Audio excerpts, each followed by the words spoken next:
Welcome to the EV Charging Initiative Midwestern Summit. I'm Drew Caputo, Chief Program Officer at the Natural Resources Defense Council. NRDC is proud to support the EV Charging Initiative, which pushes the private and public sectors to seize the multiple opportunities presented by the federal infrastructure law and the Inflation Reduction Act to speed the deployment of EV charging infrastructure. As we'll hear from the federal officials charged with implementing those programs, they are historic, but they are not alone sufficient. The initiative was founded to help ensure those federal dollars are invested quickly and wisely, and that they spur complementary investments by states and the private sector. And that's exactly what's happening. Since President Biden took office, manufacturers have quadrupled their announced EV manufacturing and battery investments in the United States to $210 billion, more than any other country in the world, as documented in research NRDC just released. That will translate into manufacturing jobs, including in the Midwest, which remains at the core of America's auto industry. And plug-in vehicles need plugs, which means jobs for America's electricians, utility workers, and other clean energy professionals. And states are not idly watching the private sector, but moving forward with standards and incentives to push automakers and truck and bus manufacturers, as well as the federal government, toward a future free of tailpipe pollution. And America's investor-owned electric utilities have been authorized by state regulators to invest $3.6 billion in charging infrastructure programs, as well as another $2.8 billion pending approval. We need to electrify our cars, trucks, and buses. There's no feasible path to meet our climate, air quality, and equity goals that does not rely upon powering our transportation sector with increasingly clean electricity. That means we need charging stations where people live, work, and play. Plugging in our nation's highways and byways, truck stops and bus depots, parks and beaches, workplaces and homes will require an all of government, all of industry, and all of America approach. The EV Charging Initiative is comprised of 35 national and regional organizations representing diverse interests, hundreds of companies, and millions of individual members and workers, the people who will fund, build, operate, and use the charging stations we need to slash climate and local air pollution, create jobs, and lessen our dependence on oil. Thank you for joining us today as we now turn to the Midwest, where steel goes into the ground, to build the network of charging infrastructure we need to connect our nation. We're thrilled to welcome Gabe Klein, Executive Director of Joint Office of Energy and Transportation, to deliver our first keynote address of the morning. Gabe leads the coordination between the U.S. Department of Energy and the U.S. Department of Transportation to invest billions of dollars to accelerate zero-emission transportation infrastructure. In short, a big part of his current job is to help build a national charging network upon which Americans can depend. And as a former transportation commissioner in Chicago and director in Washington, D.C., he's the perfect bridge between the heartland and the Beltway for today's Midwestern Summit. Welcome, Gabe. Thank you so much, Drew. I really appreciate that kind opening, and it's great to be here. I first want to just talk for a minute or two about what the Joint Office is, because this is a first of its kind effort at the federal level. And in fact, it's the first ever federal office that brings together two departments. And I would argue that it also really spans the incredibly talented folks at the White House as well, who we regularly work with on policy. And then we're also working with the EPA on their school bus program. So we have these incredible resources in multiple agencies. And in many ways, the Joint Office is here to be the front door to the federal government, which is often, very complex for people to navigate, whether they're even big businesses, interest groups, or local governments or state governments. And we understand that we don't have all of the resources in the joint office. However, we can bring them together. We can bring them to the fore in various configurations and permutations to get the answers that people need to implement the charging network that Drew was talking about. We also could not reach the goal that the Biden administration has set of 50% of new vehicles being electric by 2030, supported by this network of 500,000 chargers that we're seeding. We'll need many more in totality, but we couldn't do it without this group that's assembled here today. And I just want to note that in March, the United States passed the milestone of 100,000 public charging ports, as recorded by for those of you that go there on the regular, like I do, the Department of Energy's Alternative Fuel Data Center, which is a great web portal. But as of this January, there's actually over 58,000 publicly available level 2 and DC fast charging stations, representing over 147,500 EVSE ports in the US. So we are really making progress and moving fast. And this national collaboration is assembled not only to meet this challenge head on, but we think we can go beyond and exceed the expectations and projections that we've set. I want to give folks a few updates, and I know this is a educated group. So I'm going to talk about the NEVI program and the final rulemaking. The joint office that I lead is supporting the implementation of the NEVI program at federal highways. And as most of you know, all 50 states, as well as DC and Puerto Rico, had their first plans approved at the end of September of this year. With this approval, though, there's actually FY22 and FY23 NEVI formula funds that are available. So 2 years of funding of the 5, totaling more than $1.5 billion, is now accessible to build EV chargers, across the 75,000 miles of highway that we have.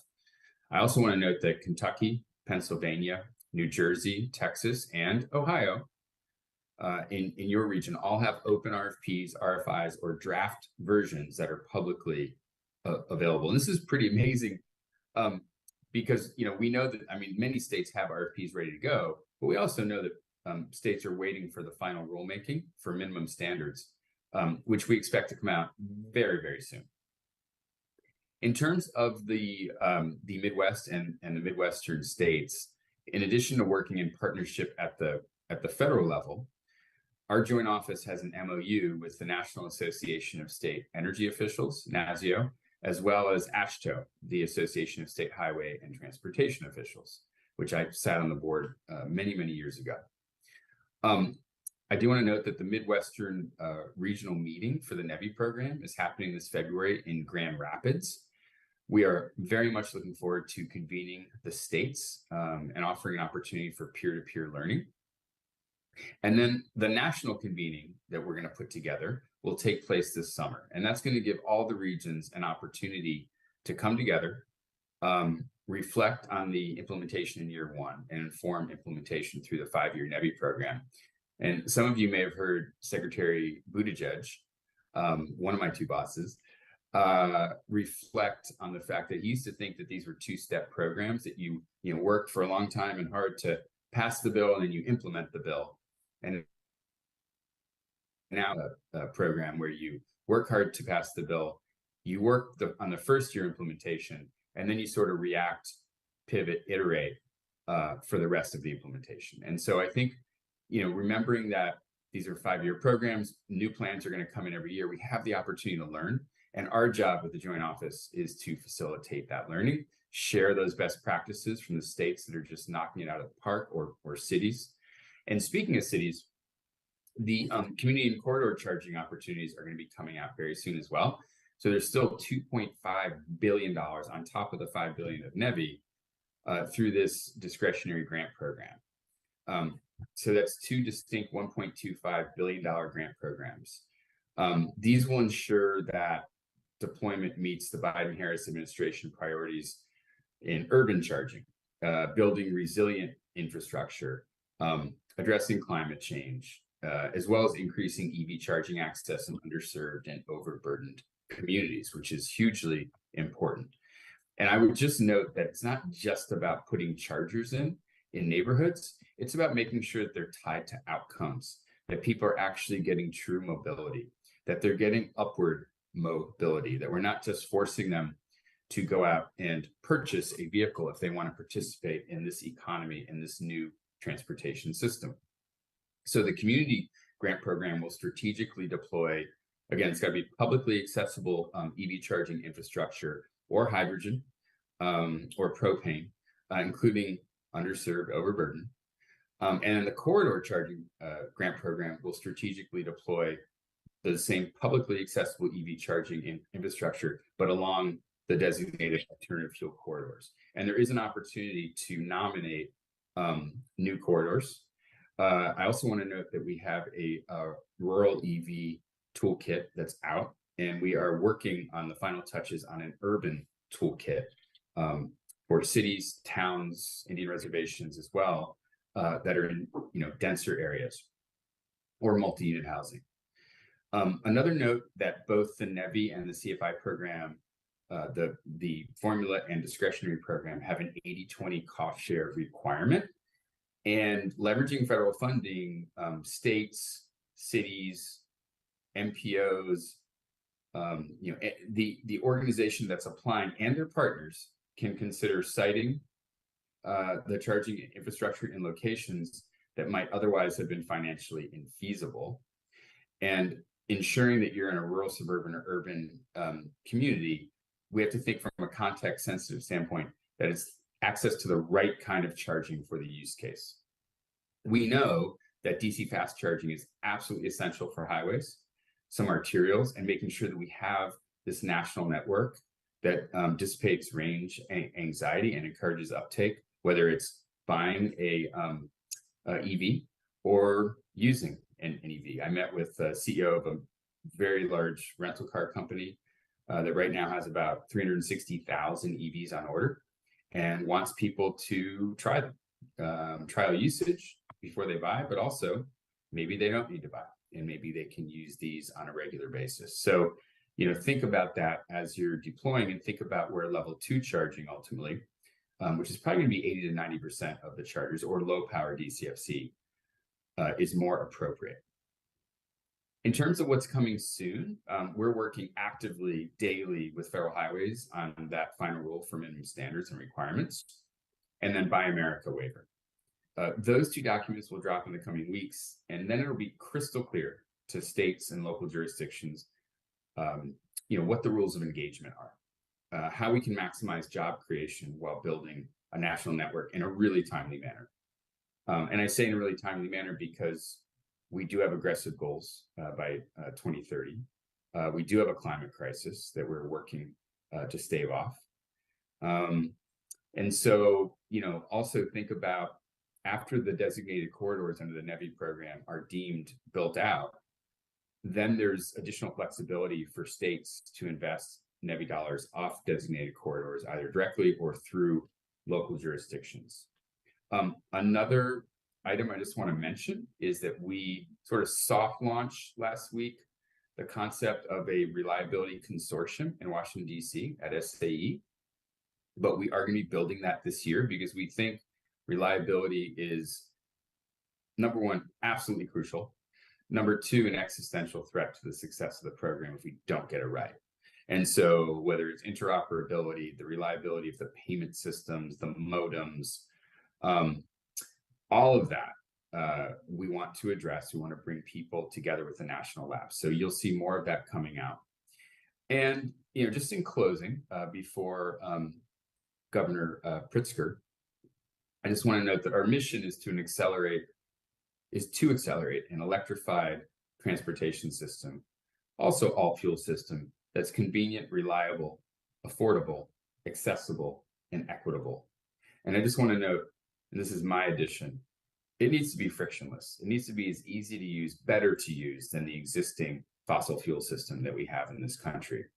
So in order to accomplish this mission, we need to ensure that everyone across the board, private industry, states, utilities, regulators, are moving forward together in sync. Please let us know how we can help. You can reach out to us through our website, driveelectric.gov. There's a comments page. You can send things in and it gets routed to us. Subscribe to our newsletter. You can get the updates on Buy America, the Community Corridor Grants Program, the final rule. And I just want to mention that we're also hiring 16 positions right now. We're going from 23 to 50 people this year. And we could really use your help to get the word out on LinkedIn, any other social media, or to your listserv that we are hiring, and the positions are on our website at driveelectric.gov/careers. Thank you so much for everything that you guys are doing. I really appreciate it. Thank you, Gabe, for that thoughtful and informative keynote. I now have the pleasure of introducing J.B. Pritzker, the governor of Illinois, as our next keynote address. Since taking office, Governor Pritzker has pushed and signed laws to help Illinois and the Midwest build upon its automotive history to ensure that history has a bright future in an electrified world. And thanks largely to his leadership, Illinois is now on a path to a 100% clean energy power sector. With electricity production getting greener, EVs in the state will only get cleaner and cleaner over time. Let's hear from Governor Pritzker. Thank you for your kind introduction, and thank you to the National EV Charging Initiative for bringing us all together for this exciting event. It's an honor to be a part of this initiative, and I'm thrilled to collaborate with you in your continued work to build a national EV charging network that will meet our collective climate goals and lead us into a clean energy future. In Illinois, we're making our mark in the clean energy revolution. Thanks to our transformative landmark Climate and Equitable Jobs Act, we became the first state in the Midwest to commit to 100% clean energy by 2050, with an ambitious goal of putting 1 million EVs on the road by 2030. Since day one of my administration, we've made clean energy a principal priority. We've invested in every step of the EV deployment process, from rebates and charging initiatives to utility programs. Along with CEJA, we enacted the Reimagining Electric Vehicles Act and the Micro Act to incentivize EV producers, charging station manufacturers, and parts suppliers to build new facilities and create jobs in our already rich EV ecosystem. Our approach is comprehensive, with the goal of making every vehicle an EV, school buses and 18-wheelers included. Thanks to innovators such as Lion Electric and Rivian, both located in Illinois, we are a part of the complete EV journey. The National EV Charging Initiative represents the clean energy future that we're all striving for. It has built a framework for industry groups, organized labor, environmental justice advocates, governments, and other partners to foster crucial regional and national collaboration. The transition to EVs demands further modernized infrastructure, ensuring that fast charging is available throughout every community. In Illinois, we're partnering with innovative companies to create the most efficient and widely available fast charging infrastructure out there. As with all elements of our fight against climate change, EV deployment and the greater clean energy revolution require both environmental and social equity transformations.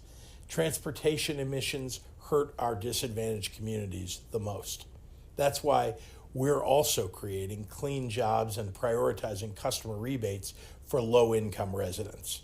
We're removing financial barriers to widespread EV deployment by moving low-income EV buyers to the front of the line. In Illinois, the clean energy future is for everyone. We've made critical progress, but there is still so much work to do at all levels of government and across all industries to make our clean energy future a reality.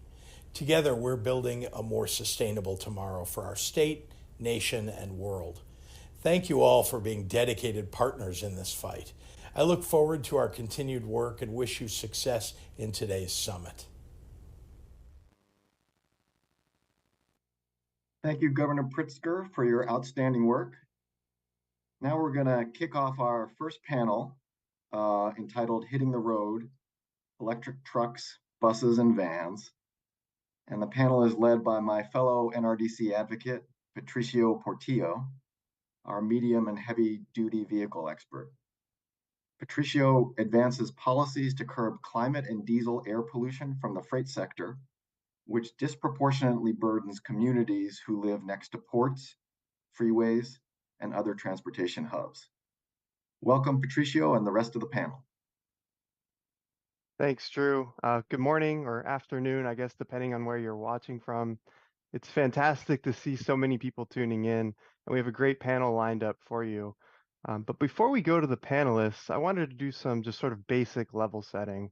So this session, as Drew noted, is focused on electric, medium, and heavy-duty vehicles and their supporting infrastructure. But what are we talking about when we say medium and heavy-duty vehicles? Well, the formal definition is everything between Class 2B and Class 8 on-road vehicles. That means everything from big contractor pickup trucks to school buses to garbage trucks to even long-haul semi-trucks, and pretty much everything in between. So as you can tell, this is an extremely diverse segment of vehicles with widely different needs and operational uses and business models. But there are really three sort of underlying commonalities that make these vehicles very attractive for electrification. The first is that they are predominantly commercial vehicles, which means companies, so rational actors, are making the purchasing decisions. Therefore, if you can create a more favorable business environment for EVs compared to fossil fuel vehicles, then we will likely see widespread demand for electrification. Second, these vehicles are predominantly diesel burning, and when you burn diesel, you get high amounts of air pollutants, such as smog precursors and particulate matter that is hazardous to public health and has a huge impact on local air quality. And then third, as commercial vehicles, they're constantly being driven, and as a result, they have an outsized impact on fuel consumption and emissions. So while they make up a small fraction of vehicles on our roads, they really punch above their weight class in terms of impact. And if electrified, they can dramatically help reduce pollution.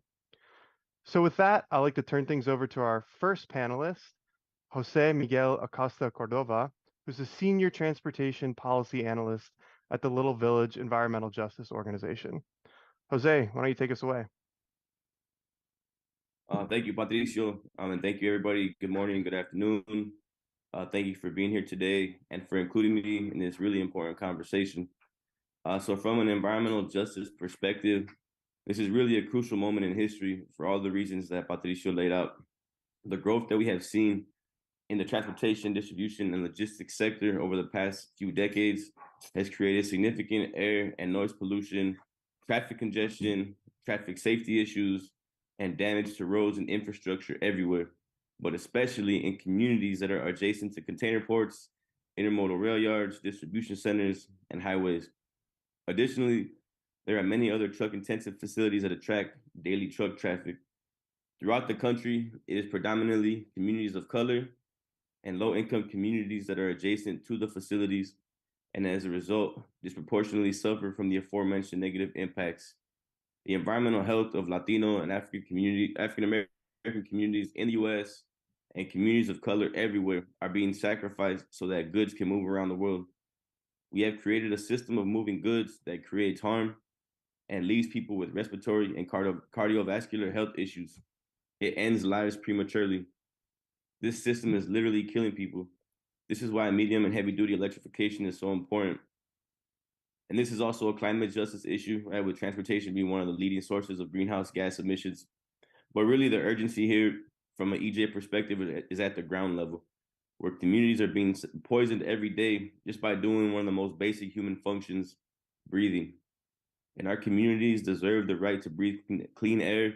And right now we have an opportunity to make the right investments that will help clean our air up.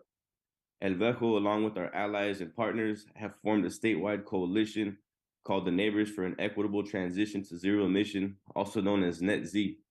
Our immediate goals are to advocate that Governor Pritzker join the 6 other states who have adopted the Advanced Clean Truck Rule and require that medium and heavy duty vehicle manufacturers begin selling electric trucks.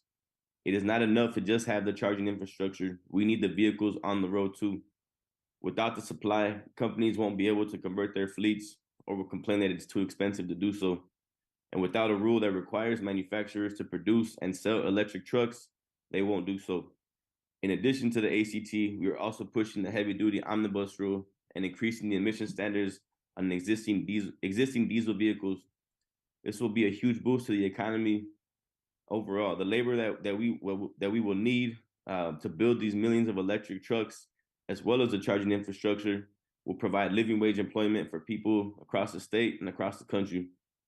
Last year, NRDC and the Union of Concerned Scientists published a report on what these rules will mean for the state of Illinois and highlighted how beneficial they will be for our communities, both environmentally as well as economically.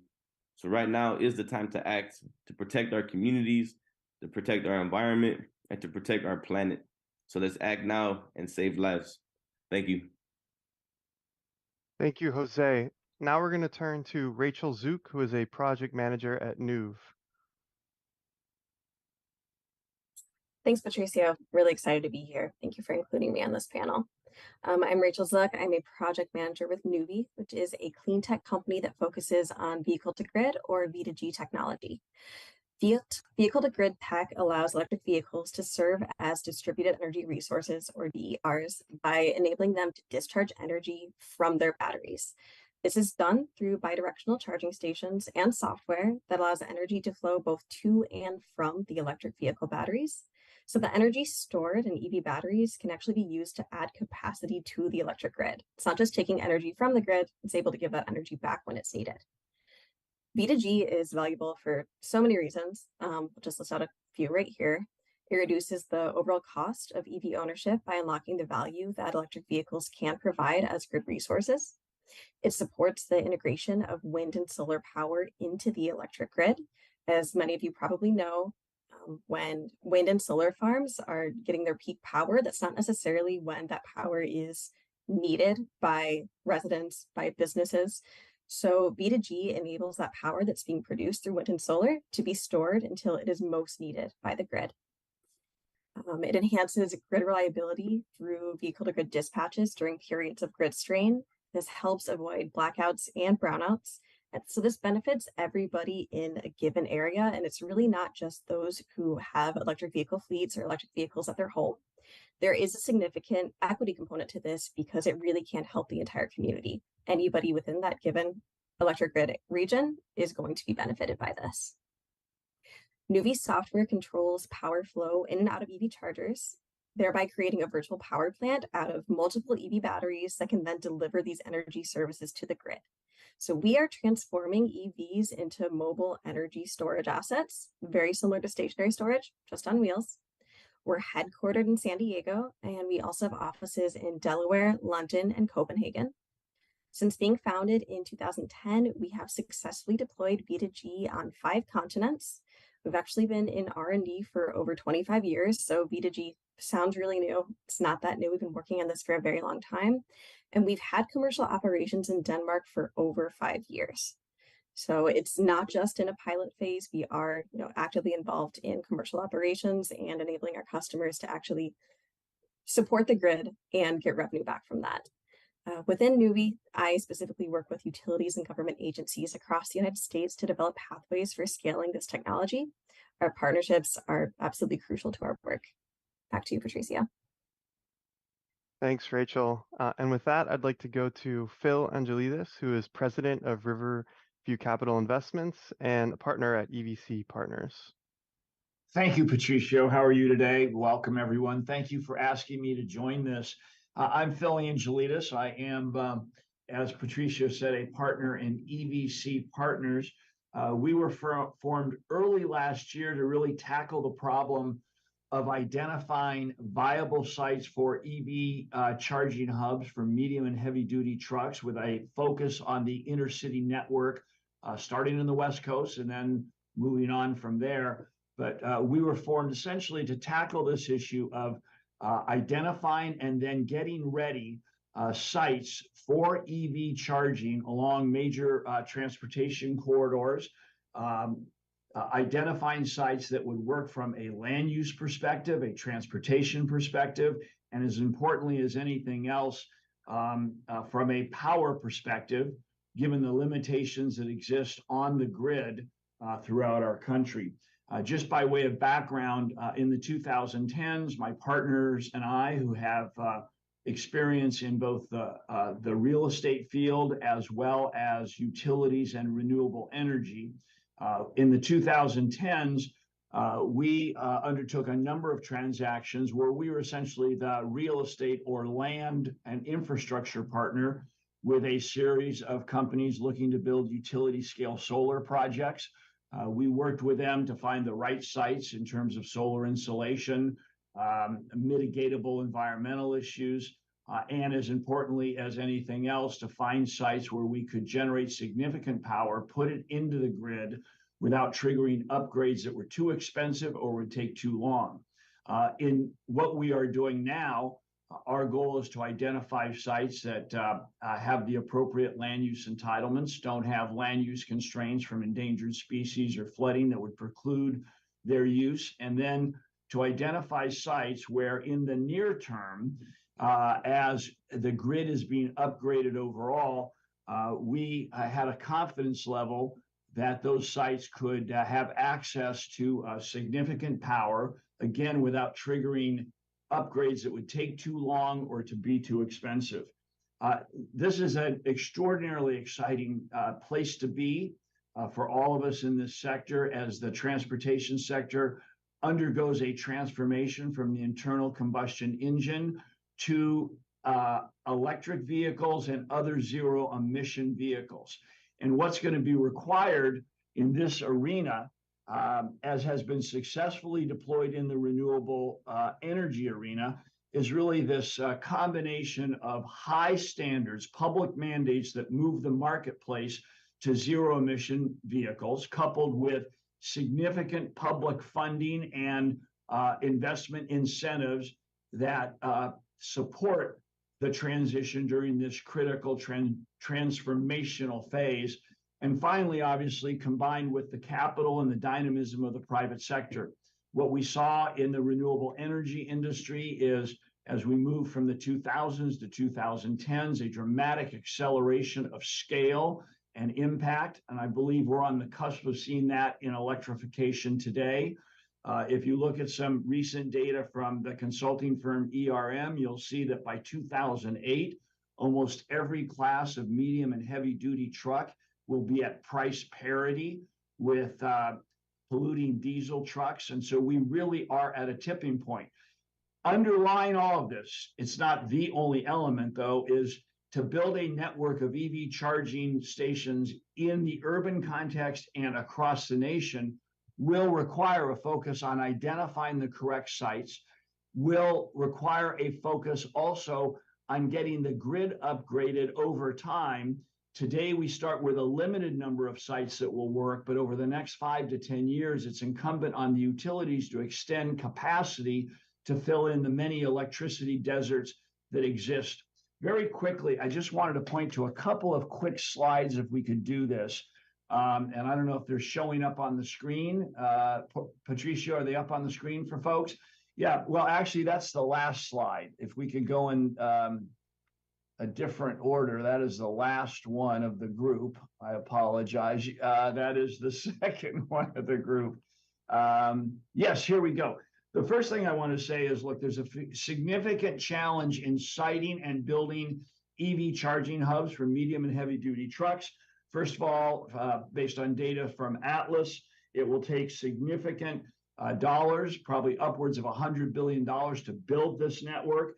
And as importantly, we start in the near term with a limited number of sites that can work from a land use perspective, proximity and access to highway interchanges, specific site constraints, whether they're parcel sizes or environmental issues, and of course, the lead time for land use processing. We move to the next slide very quickly.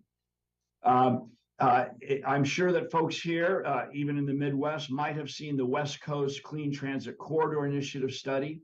Here on the West Coast, it identified the fact that by 2030, assuming that only 8% of the trucks on the road were medium and heavy duty trucks on the road were electric, it would require about 68 charging stations up and down the West Coast, of which 35 should have 20 megawatts or more of power.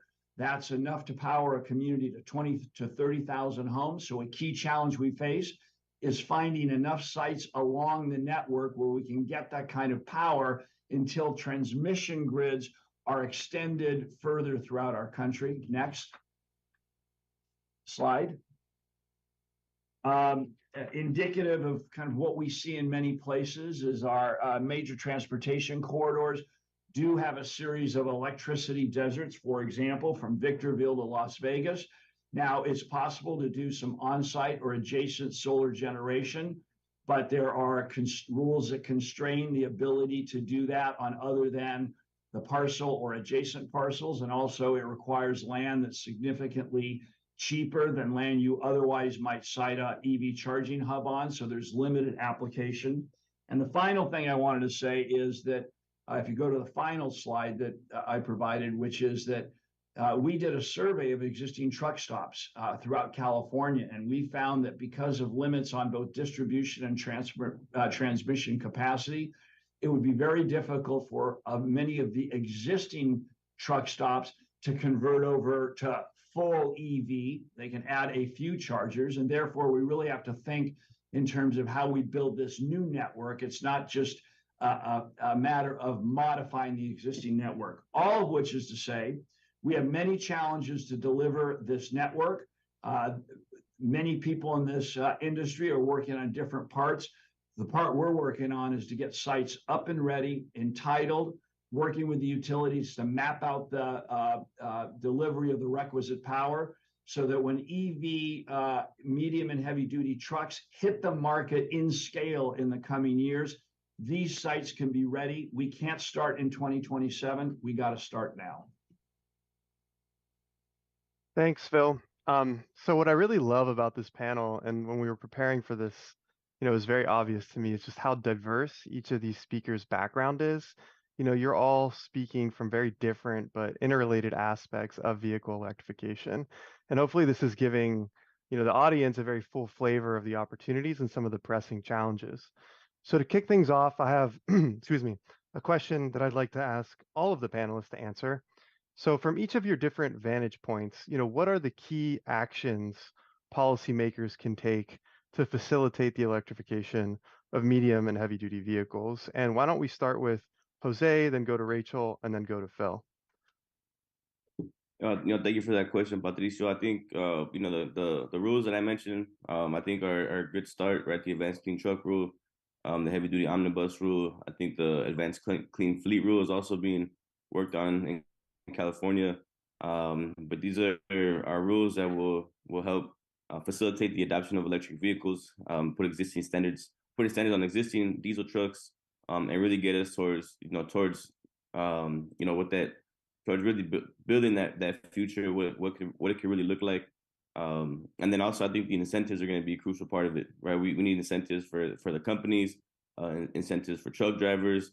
I think that's really going to be where a lot of the bread and butter is at, because a lot of the argument is that it's really expensive for these new electric trucks, right? So if we are providing the incentives to the companies or to the drivers themselves, I think that'll really go a long way toward helping everybody transition.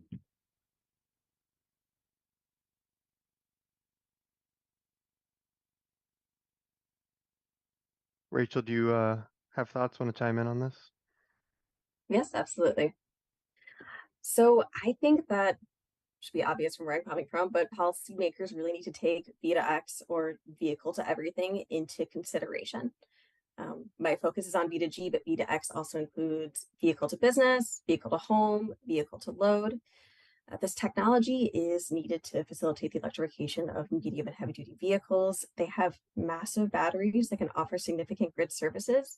And if they're getting compensated for these grid services, which exists in several states and hopefully will exist everywhere soon, that helps offset these costs. Another action is reviewing and revising interconnection rules within each state to ensure that charging stations can be considered devices that can be approved for interconnection. A lot of times when people hear interconnection, they're thinking solar only. We do need this for charging stations as well. If the inverter within the charger meets certain UL specifications, there's no reason why it shouldn't be approved for interconnection. As Jose mentioned, financial incentives are also incredibly important. Having this for bidirectional charging infrastructure on both the utility and customer sides of the meter is crucial. We do have to acknowledge that electrification is expensive, and we really need to figure out how we can make this affordable. Yeah, thank you. And maybe just a quick follow-up on some of what you were saying. Do you have any examples of where states or particular service territories are kind of getting either the incentive side or the interconnection side right? Yeah, and I never want to use California as an example because everybody's tired of it, but I'm going to use California as an example. So bidirectional chargers are actually specifically called out as being a device that's able to interconnect. I don't know if states need to go that far to call it out specifically. Again, if we're just going back to inverter approval, I think that allows a lot more flexibility. And then on both the East and the West Coast, we're seeing utilities that are enabling a lot of policies and regulations that are friendly to V2G and allow, not just load reduction, which is what's been typical for over a decade at this point, but actually compensation for sending energy back into the grid. That's great. Yeah, thank you. And I know that in Illinois, they've started discussing different ways in which to do this as well. So maybe in a future panel, that'll be a good example that we can point to. So Phil, do you have any thoughts on the original question about, what can policymakers do to help facilitate electrification? Yeah, hi. Am I unmuted? Yes. Okay, good. So I think there's a number of thrusts. I mean, first of all, this dynamic that's worked very well for us in spurring new industry, which is to combine high standards, public mandates, along with public funding and marry that to the dynamism of the private sector is the model we have to follow. And following up on what Jose said, we need to push as many states as possible to adopt the clean trucks rule. We need to be pushing for the advanced clean fleets rule. So we need high standards to move the marketplace. In terms of public funding, I will say this, obviously, there's been a significant commitment by the federal government, and a number of states have put resources forward to support the charging infrastructure.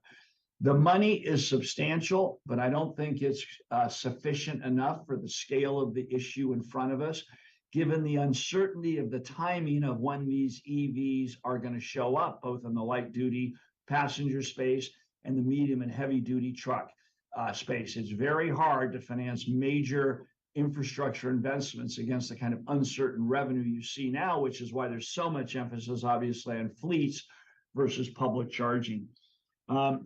So I do think we have to look at the revenue availability to support the scale of the challenge of building the network across this country. Secondly, the utilities need to do, I think, much more in the way of advanced planning to begin to fill in the gaps and to basically modify the grid to support the electrification of the transportation sector. Now, we saw in the solar arena how, back in the 2000s, there were a lot of great places in the West, for example, with great solar resources or wind resources to which the grid did not go because the grid went to gas-fired power plants or old fossil fuel power plants. Now, over the last 10 to 15 years, there have been grid expansions which have opened up new areas for solar resource. And there needs to be, I think, a very aggressive planning and implementation program by the utilities to fill in the gaps where we have electricity deserts and where we have constrained power availability to support this network. And I will say that there's also a particular problem when you're planning for an EV charging hub and you're going into the utilities to ask them to do upgrades. There's an uncertainty on our side of the equation because, again, of the uncertainty of when the vehicles exactly will show up. And so the normal interconnection process with the utilities, you kind of day one have to say, here's the load I want, 20 megawatts. The utilities are going to have to be flexible, work with the developers of EV charging sites to recognize there's some uncertainty in the ramp up of power needs, and the utilities need to work in a way that is feasible for the developers of the sites. Next, very quickly, we're seeing that a lot of zoning codes are just not up to speed in terms of recognizing this transformation. Now, in most places, jurisdictions are allowing projects to go forward as, for example, truck stops under the old rules that it's a place where you're selling fuel. But there are differences. Obviously, EV vehicles don't have the same noise or polluting impacts, and therefore the land use process in air quality analysis, in noise analysis, in greenhouse gas analysis needs to factor in the very different nature of these sites versus old fossil fuel sites. And I would add also that more states, I think, have to do what, for example, I hate to use California again, AB 970 out here that's made it clear that the installation of electric chargers is a ministerial act, not a discretionary act, with very tight timelines for response by local jurisdictions. And here's my final comment. As much as we aggressively push to get to electrification and other full zero emission vehicles, the fact is the legacy vehicles are going to be with us for quite some time, just given their cost and their life cycle. And it behooves all of us to also be pushing to ensure that for the transitional, that in terms of those that use transitional fuels, we push more and more vehicles to lower carbon alternatives.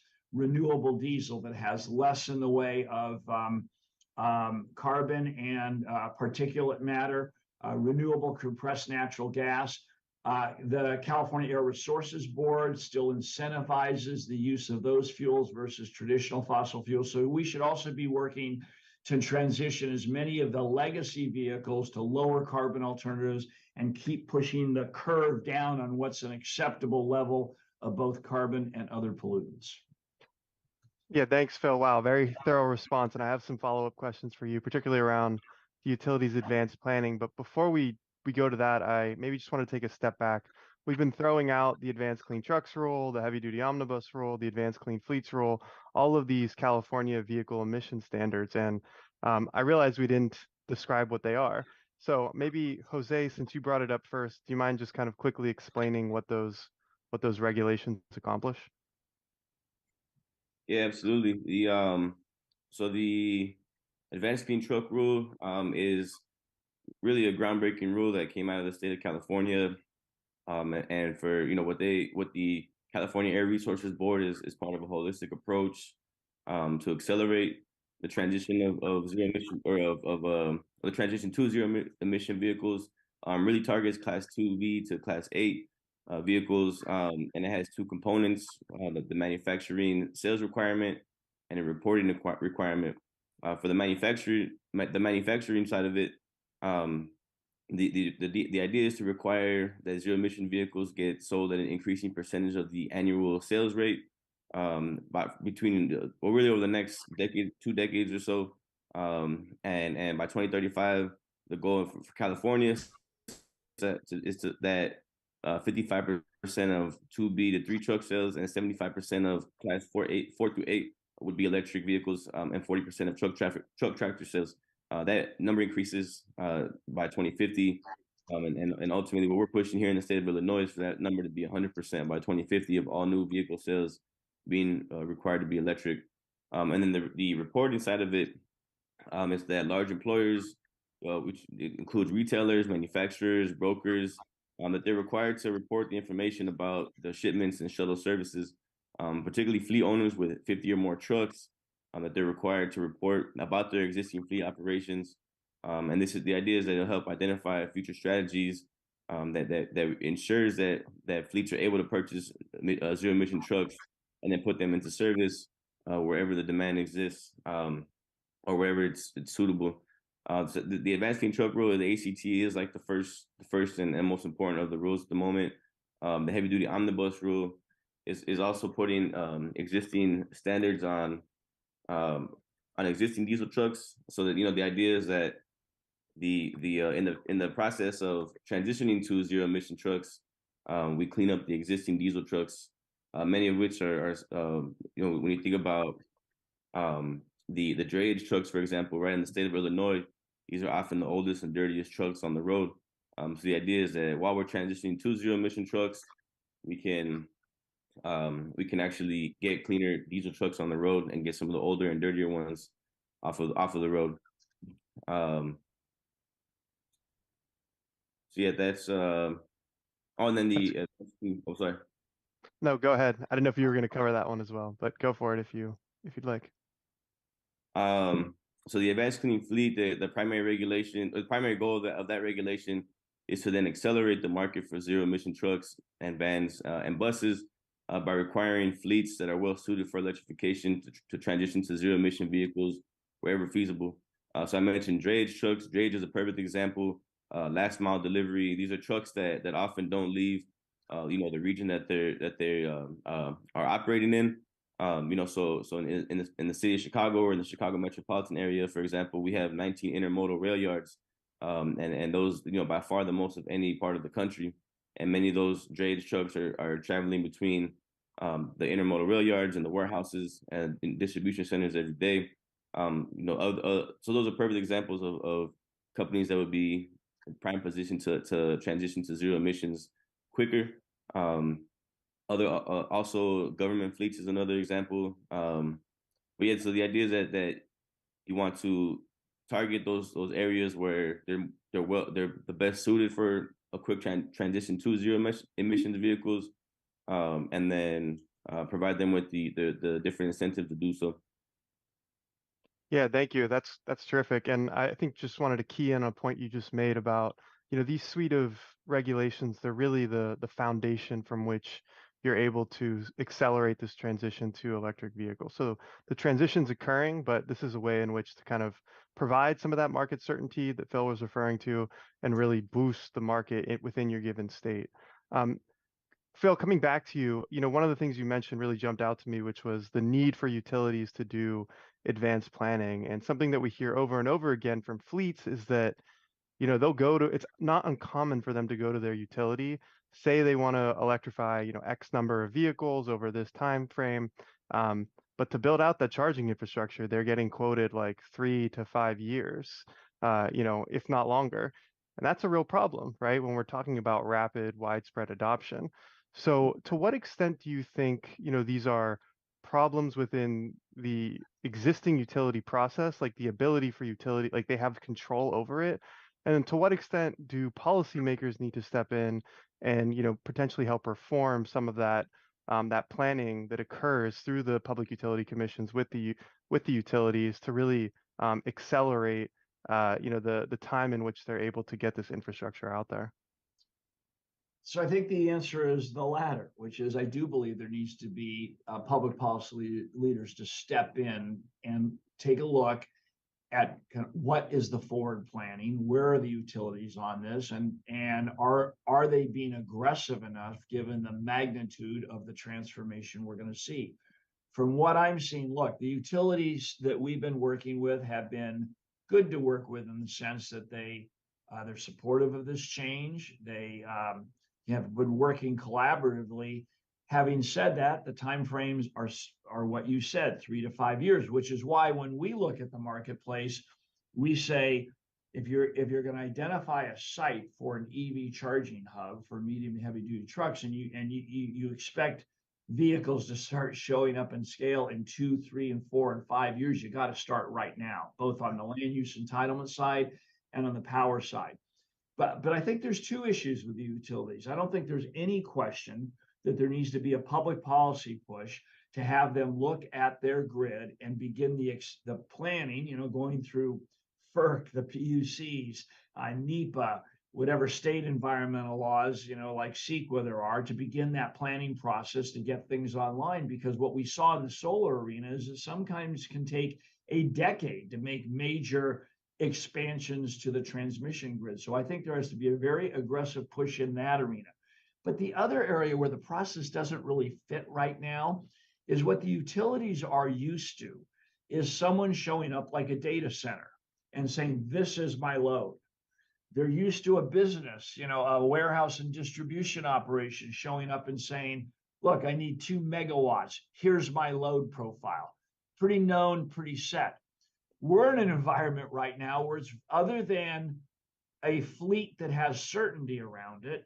When you're trying to build a network that can serve both fleets and public charging, what's not known is when the vehicles are going to show up and when you're going to need 4 megawatts, when you're going to need 8 megawatts, when you're going to need 12 megawatts.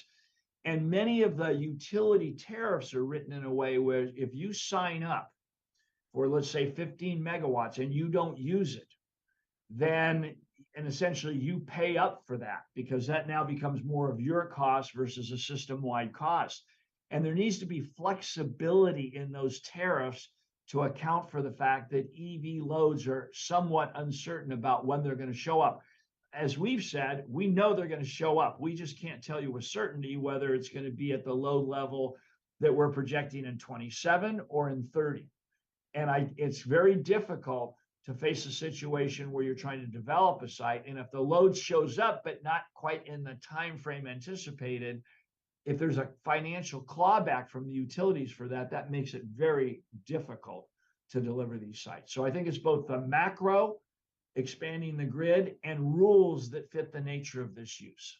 Yeah, that's great. And I'd like to pull Rachel into this conversation as well, where, when we're talking about, integrating flexible load and the types of tariff structures that are needed to do so, I'm wondering maybe if you can speak to some of the pilots that NUV has and what you all are seeing as kind of keys to scaling that technology broader than just pilots. Yeah, those are excellent questions. So we've had pilots across the world. I'll just focus on one that we did with Cajon Valley Union School District in San Diego County. I'm mentioning California again, so I feel obligated to say that I did grow up in Central Illinois. But I'll dive into this example. We partnered with the school district and SDG&E, our local utility in San Diego, to install 6 bidirectional charging stations to pair with 6 electric school buses. School buses are a really good use case for V2G. They have really big batteries, they have set routes, and they're largely not in use during the summer, which in many parts of the US and definitely in Southern California, we really need that additional grid capacity.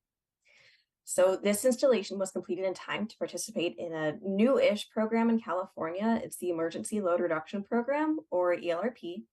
This program has a specific subgroup for vehicle grid integration aggregators, which would include NUVI, and they allow V2G dispatches to receive compensation. And it's not just a bill credit, it's actually a check that you do receive at the end of each year's program closing. ELRP lasts for 6 months. It's May to October, and it asks participants to reduce load or dispatch energy during grid emergencies.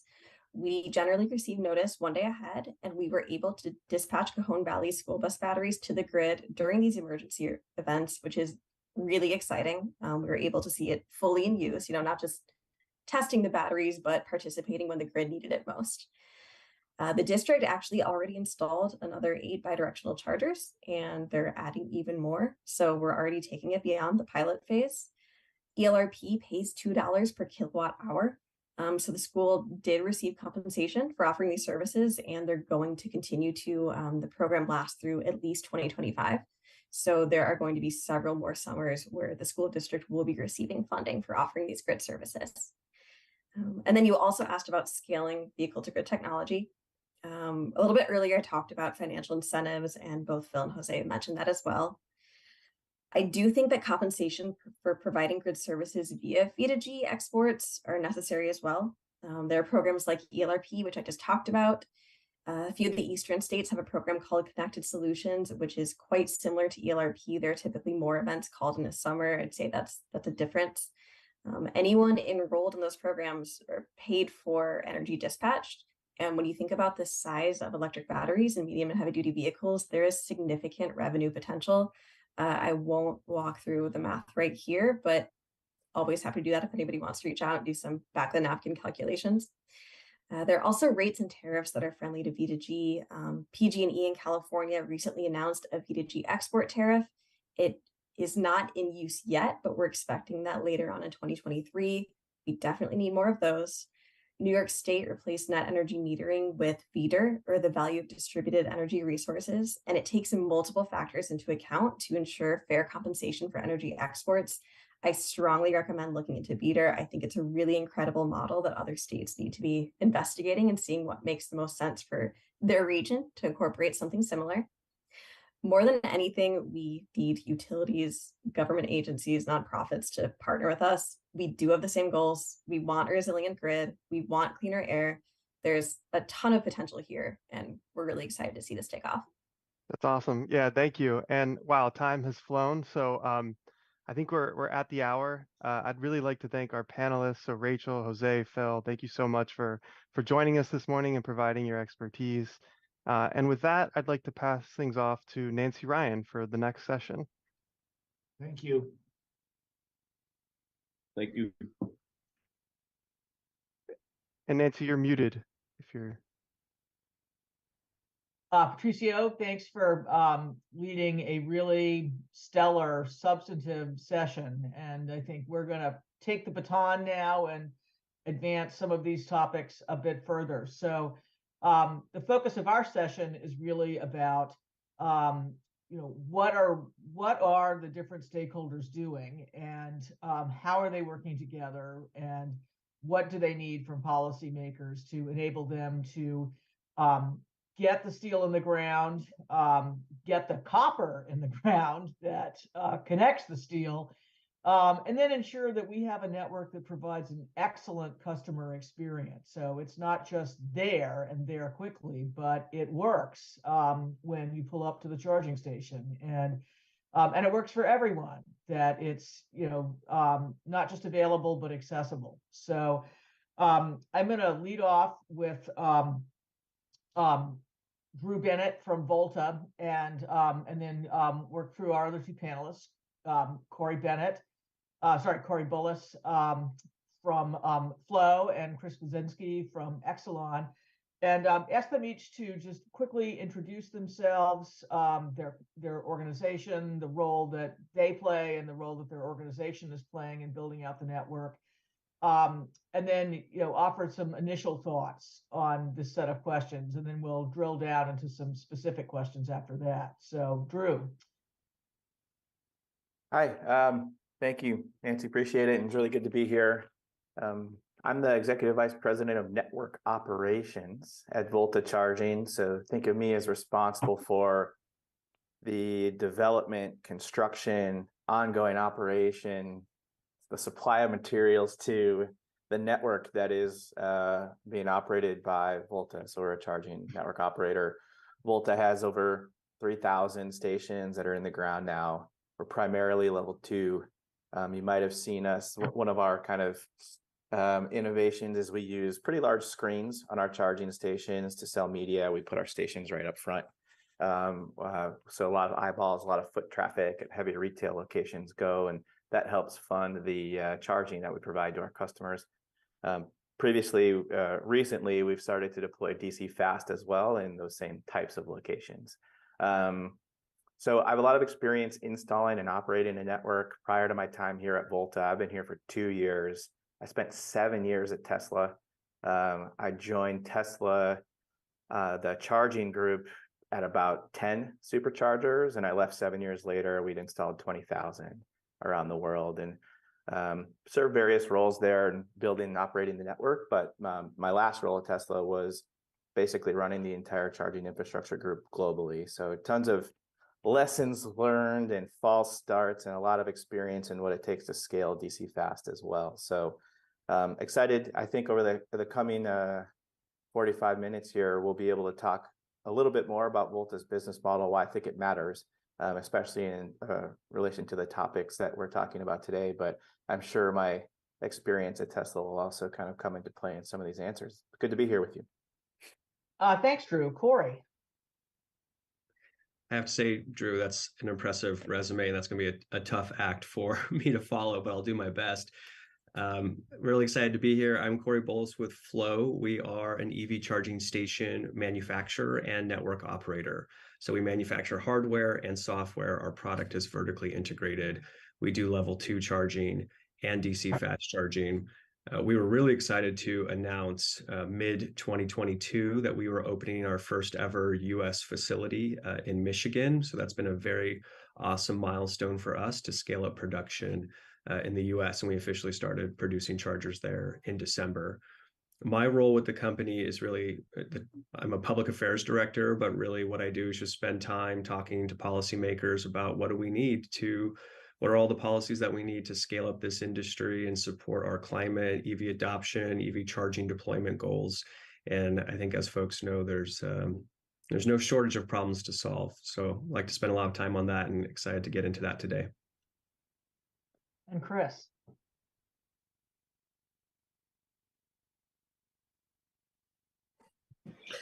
Good afternoon. I'm Chris Bazinski with Exelon, and I am the Director of Clean Energy Initiatives. And really what my focus is within Exelon is to work with our 6 different operating utilities on our transportation electrification programs. And so just as a bit of a background as to who Exelon is, we are a T&D only company at this point. We have 6 utilities that are transmission and distribution only utilities. We serve 4 major metro areas primarily in the Mid-Atlantic. We have a presence in Philadelphia, Baltimore, Washington, and DC, and then we have a large presence in the Midwest with our subsidiary ComEd. And through those 6 operating utilities, we serve almost 11 million electric and gas customers along the way. So as it relates to transportation electrification, our jurisdictions are doing a significant number or have a significant number of programs or policy initiatives in place in support of clean transportation. If you take all of our states that we operate in our jurisdictions, including Washington, D.C., between 2025 and 2040, our states are targeting over 4 million EVs.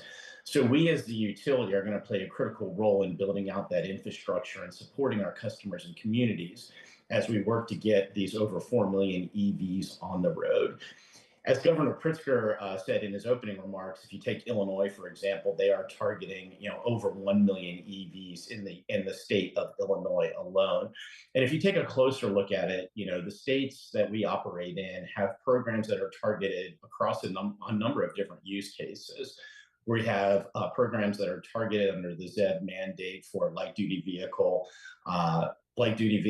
and then we also have a number of our states, primarily in the Mid-Atlantic, who have signed on to the ZEV MOU.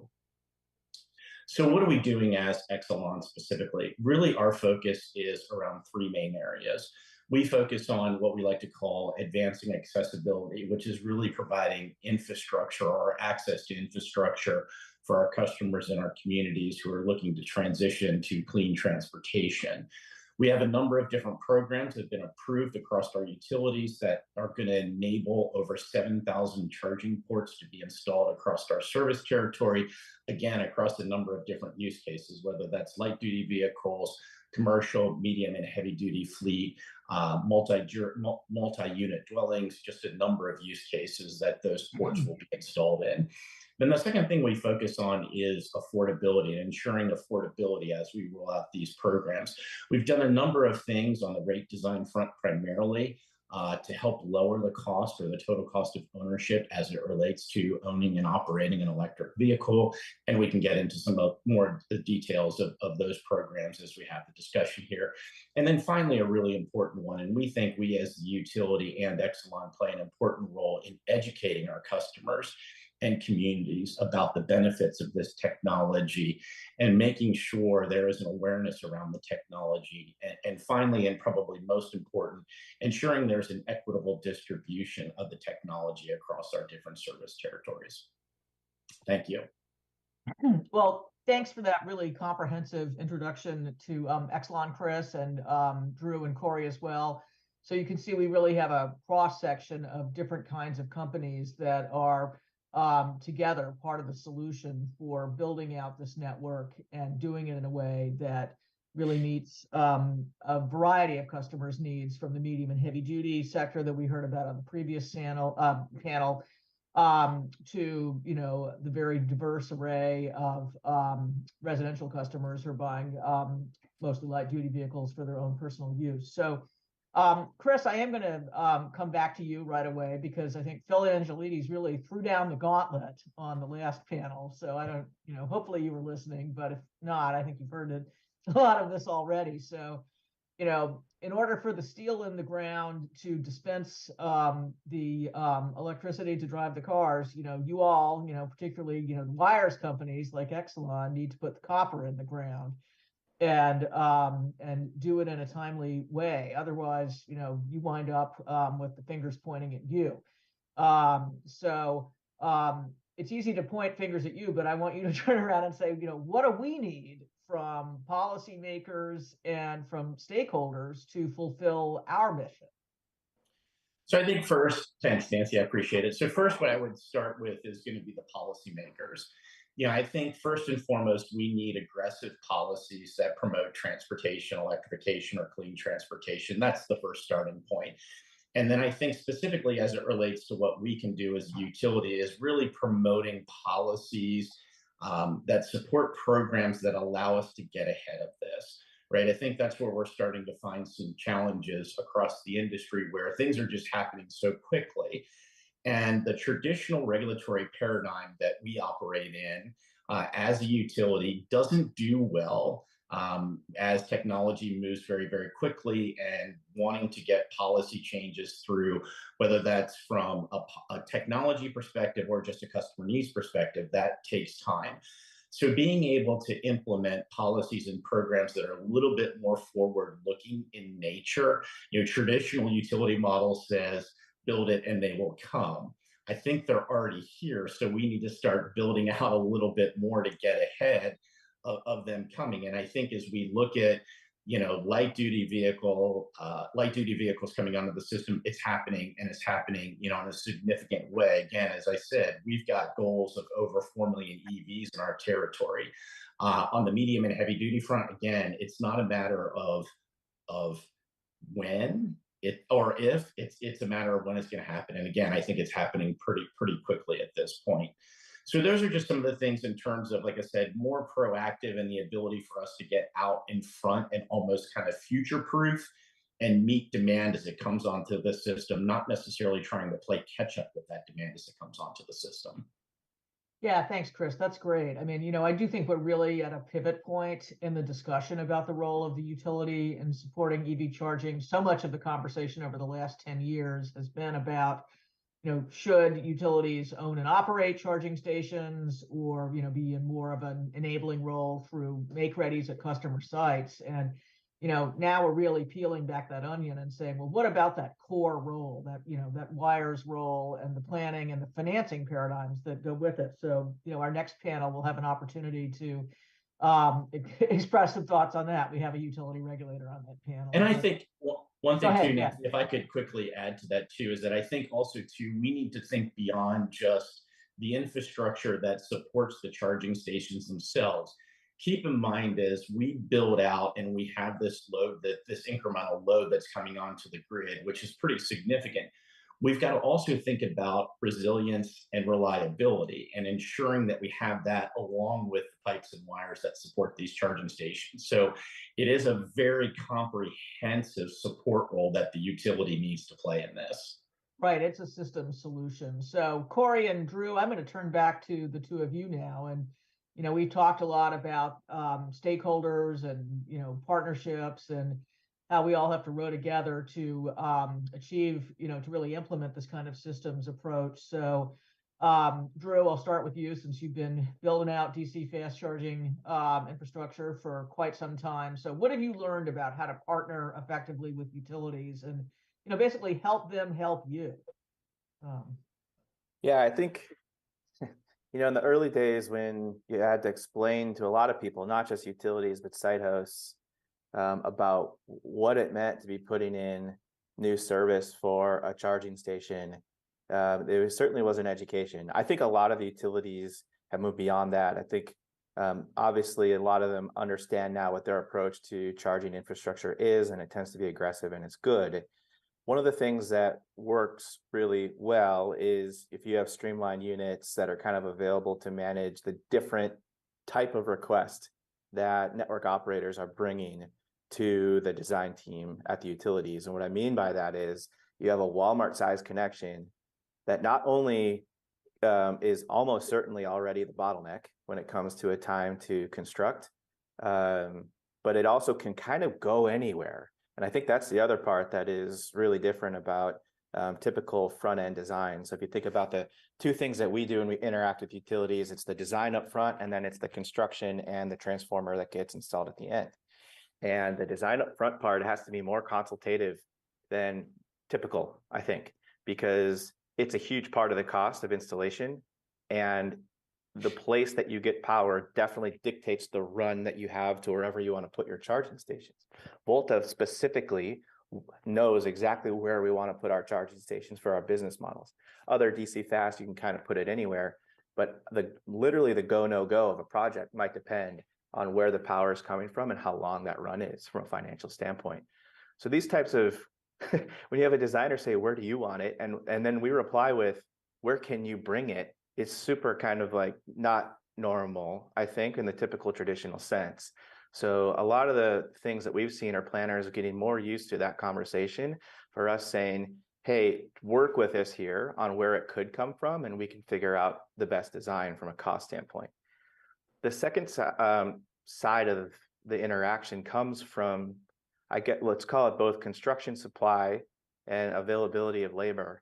And also, supply chain's not even right, because there is what Chris talked about, which is the upstream, and then there's also just a supply of transformers, and we run into problems with both.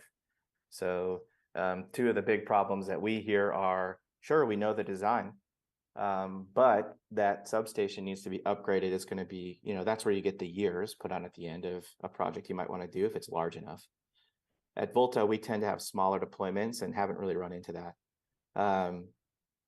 The other side that we are running into now is transformer availability. So transformers are really, really back ordered. We're getting over a year in timelines in some utilities. And so this is also something that I think it's not going away. I think if you want DC fast charging or even large level 2 charging, we're going to need a lot more transformers put into parking lots in the future. And that's something that needs to adjust.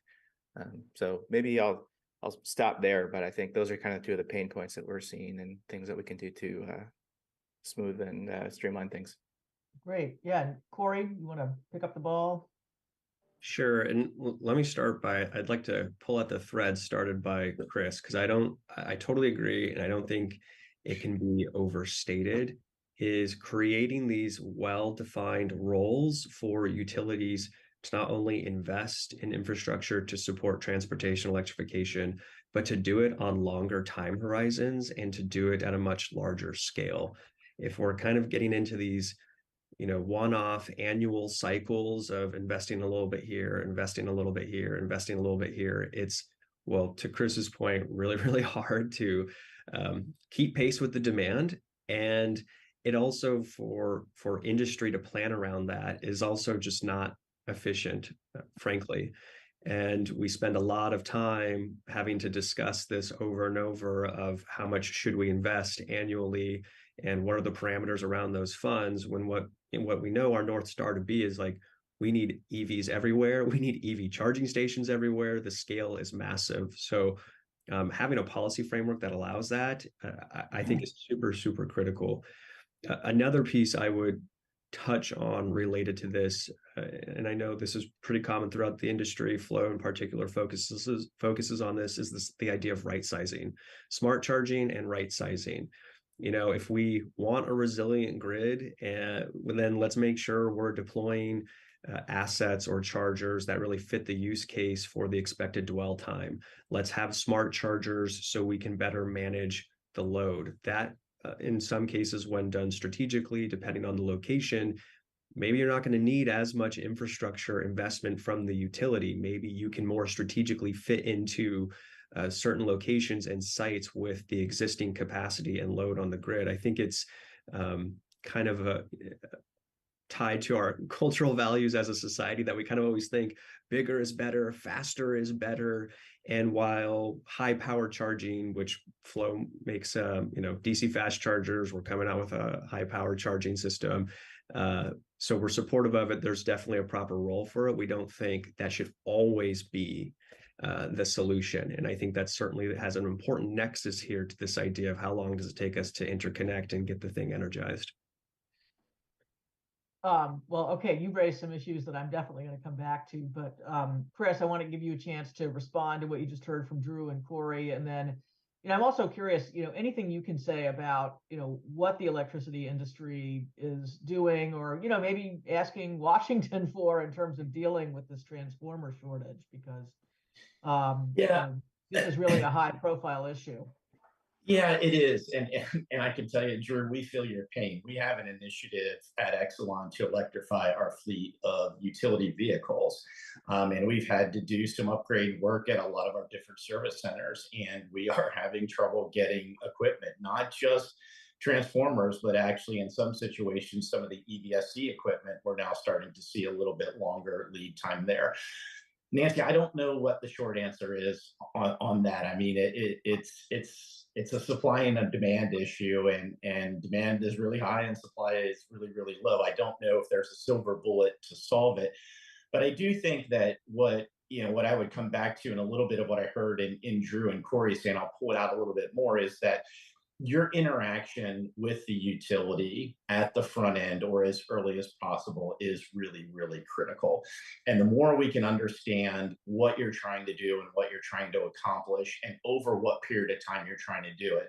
A lot of times we'll get a customer that comes to us and says, look, I need 5 megawatts of load in the next 24 months. Well, really, you got to kind of parse that out a little bit, because not all load is created equal. And there are some things that we can do as a utility to help the customer kind of leg into those loads that they're looking for, or find solutions that will help them kind of get there over maybe a longer period of time, or again, accommodate them the way that they need to be accommodated. So I think it's early and often the communication. I think more data, the better. Again, we get a lot of blind requests from customers saying we need this much by this specific time. That's helpful, but there's more behind that. We have to peel the onion back and again, really understand kind of what that long-term build out is, or what that's going to look like over an extended period of time.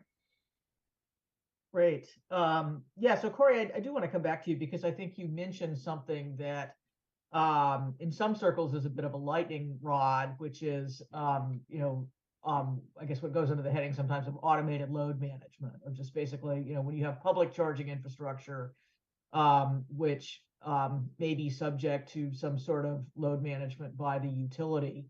I think, there's general acceptance of the idea that this is something that, with customer consent and proper incentives is really desirable in the residential setting, where, there's a huge amount of flexibility. But we tend to think of public charging, and particularly public DC fast charging, as really a convenience product. And it is all about, like, I want it now, I want it fast, and I want it where I want it and the way I want it. And, those are all components of what makes an excellent customer experience. But an excellent customer experience is also affordable. And I think, given the importance of, equity considerations, we can't lose sight of, we can't drive up the cost of electricity by doing a gold-plated or, grid build out, and foist those costs also, off on other ratepayers who haven't had the chance to, don't have the means to buy an electric car yet. So, from the point of view of, someone who's really who's out there operating a customer-facing system, what are your thoughts about striking that balance and, doing, some sort of load management on public charging in a way that is, consistent with meeting customers' needs, and I guess their perceived needs as they perceive them? Yeah, I mean, this is a big question, and it's a good question. I kind of just taking a step back for a second. I really think about all this stuff as we need a well integrated kind of number of policies, right, for different segments of charging, because not all charging is created equal. Like, you touched on it: residential, public, DC fast charging, level 2. Do I want it right now? Can I wait a little bit longer? So I think we're going to need a suite of interlocking policies that really complement each other. I think we conventionally, like most people, think of TOU rates as being extremely important in the public charging sphere. If it's going to encourage behaviors, obviously that can affect residential charging as well. But we kind of look at residential charging as a big potential resource with DR integration, or demand response integration, I should say. So to the extent that we can do more on automated load management, I think we're all for that. And I think what's going to be critical, though, is allowing some flexibility though and fluidity on how you construct those policies, because ultimately you want to provide customers options. And this is the same thing as it relates to power levels that we talk a lot about at Flow, is like, let's give the customer options. Let us kind of work through the challenges with the customer, figure out what their needs are, and let them kind of choose from a menu of options. And I think the same, this goes into type of technology, the capabilities of the technology, and then like what are the policies then that they're signing up for, if they want to participate in a program to then get incentives back. I think all these things matter. It's certainly will take time, right, to educate the customers through that. And I realize some folks may not, they want to go faster to get everyone signed up for the right policies so that we can enjoy these benefits. But we're still at such an early stage of market development and market scale up that I don't think it would be fair to kind of back one pony right now, if you will, on this is the silver bullet policy, because I think we all know pretty much any problem you want to touch on in this space, there is no silver bullet for any policy. You kind of need options and lots of policies. Silver buckshot, the proverbial silver buckshot. Yeah. Yeah. Drew, you're nodding like so. Yeah. Take Well, away. I think we need to be really conscious of the social and equity impact of these policies that we put in place. And I know with a lot of the funds that are going to be spent in the coming years here, there's a huge focus on that, something that Volta takes seriously. And we do feel with our model, at least for our level 2, but also for subsidizing our DC fast costs, we don't need there to be intense EV ownership in the location that we're putting our station, because the revenue comes in from a different channel through our media channel. So it's kind of a nice way to break the chicken and the egg question, but that doesn't eliminate the cost problem. And if you have public charging, which everyone has accepted is 2 to 3 times or 3 to 4 times more expensive than residential charging, you have an equity problem. And so to me, that is something that we can't overlook and we can't forget. It's not enough to just get charging out there, which we're trying to do everything we can to do, but you have to be focused on the cost to the people who rely on it. Public charging isn't convenience charging. It's kind of critical infrastructure for the next wave of EV owners. And the sooner that next wave gets unlocked, the better it is for our planet. And so we take that approach very seriously. It's something that we think a lot about when we think about pricing and kind of the impacts on our people and our customers. And so, that's something that's really important to me. We do a lot of modeling. We do a lot of machine learning. We have a tool that people use called Predictive that really helps people think about where are potential and current EV owners wanting to go and needing to go. And if we put policies in place that basically disrupt that or ask them to change their behavior, that makes driving an EV either more expensive or more inconvenient than it should be. And it's something we really should try not to do. So I think something, I agree on this silver buckshot approach. And what that means, though, is that if you're having one policy that impacts a different group, you need to make sure that group is taken care of through some other mechanism. And I think it's definitely a balance, but it is important that we do that. Great. Let's tee up an issue that I know will be an important part of the complementary policies discussion on the next panel, and that is tariff design. I think we've heard a lot about tariff design over the last few years at conferences, so I don't want to dwell on it too long, but there are concerns about, particularly about demand charges in commercial tariffs and the implications for the viability of business models for companies developing, particularly DC fast charging plazas, and especially in those early years or, out in more remote areas where it's essential to have those pieces of pieces of the network to ensure you don't have charging deserts, but where they, may never be intensively utilized. So, Chris, you noted that the Exelon operating companies are working in 6 different states. So you're experiencing 6 different regulatory jurisdictions. And why don't you take a minute to talk a little bit about how the conversation about commercial tariff design is playing out in some of those areas? Yeah, so I think we as Exelon understand the challenges that demand charges can create for certain use cases or certain aspects of the EV charging ecosystem. I think what we have done at Exelon is we've collaborated very closely with the EVSE companies and a number of different entities across the industry to come up with, solutions or potential solutions to that demand charge challenge.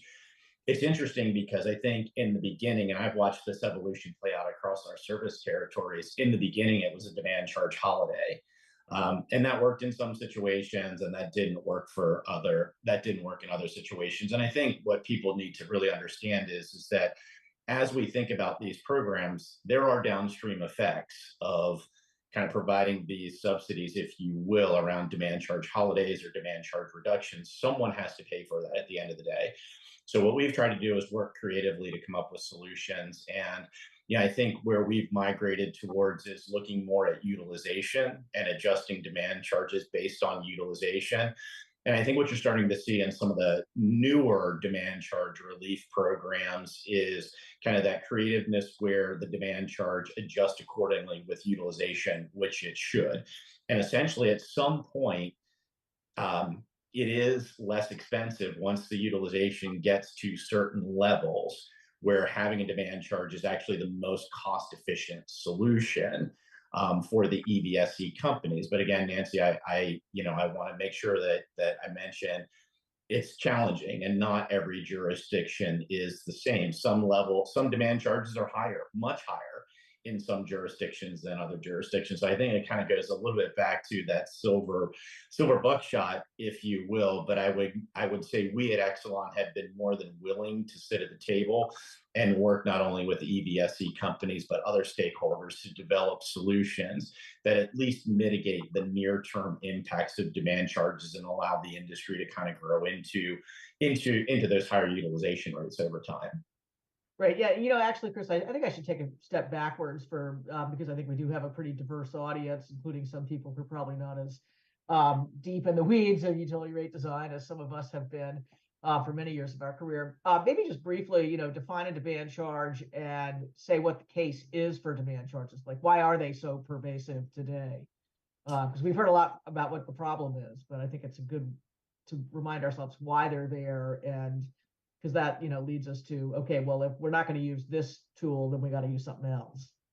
I'm probably not I'm not a rate design expert, so I will preface my comments with that. But essentially, a demand charge is really to make sure that the system operates and that we can flow power and ensure reliability to all our customers at all times on the system, even at high demand or peak demand levels. So that's essentially at a 90,000 or 120,000 foot view level. It is something that we do require as the industry to ensure that reliability on the system for our customers. Mm-hmm.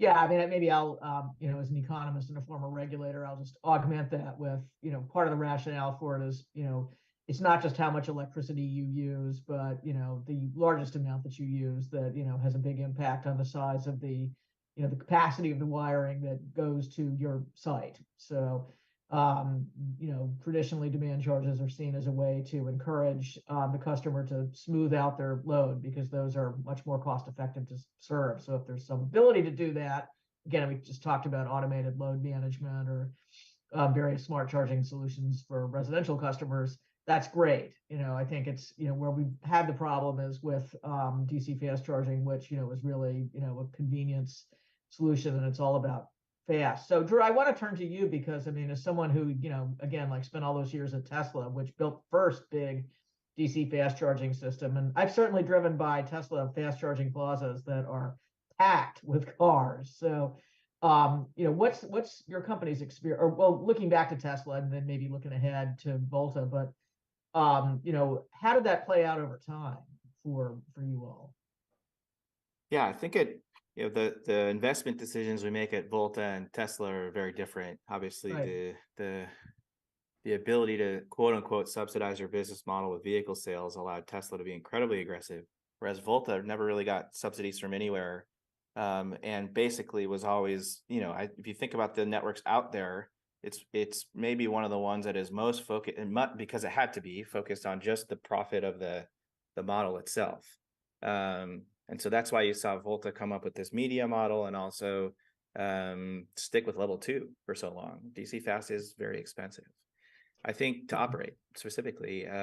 I think what you see now and what we learned at Volta, or at Tesla, like if you're getting charged for the water, your energy charge that's coming out of the pipe and the size of the pipe itself, like we said, like utilization matters a ton. Tesla spent a ton of money and time building a network that looks good to prospective vehicle buyers so that they can go anywhere they want. A lot of you, if you own a Tesla or if you pass by those long distance stations, you see they look very busy. Why? Because you're all traveling at the same time. So you all see the busy station on Saturday in the middle of nowhere, but what you don't see is how little it's used during the week and at nights. Whereas Volta, where we choose to make our DC fast investments, it tends to be focused on the 98% of vehicle trips that are under 50 miles, right? So that's where we're focused on. Why? Because they're concentrated and they're spread out over time. It's a much more efficient model and higher utilization for the assets that you put in the ground, including how you get billed. And so at Volta, we spend a lot of time thinking about the everyday, the every week charge, less about the road trips. And I agree. I forget, sorry if it was Chris or Corey who basically said the long distance and the corridor energy equation is a really tough one to crack, because you're not going to convince people that they should just travel on Tuesday when it's cheapest. I mean, we road trip when we need to road trip, and that's a big issue. So I think that is its own solution set, the long distance energy equation from a demand charge standpoint. I think, for Volta and for more kind of highly dense, higher utilization, it's a little bit of a different question. Demand charges still matter, but we tend to hit higher utilization quickly.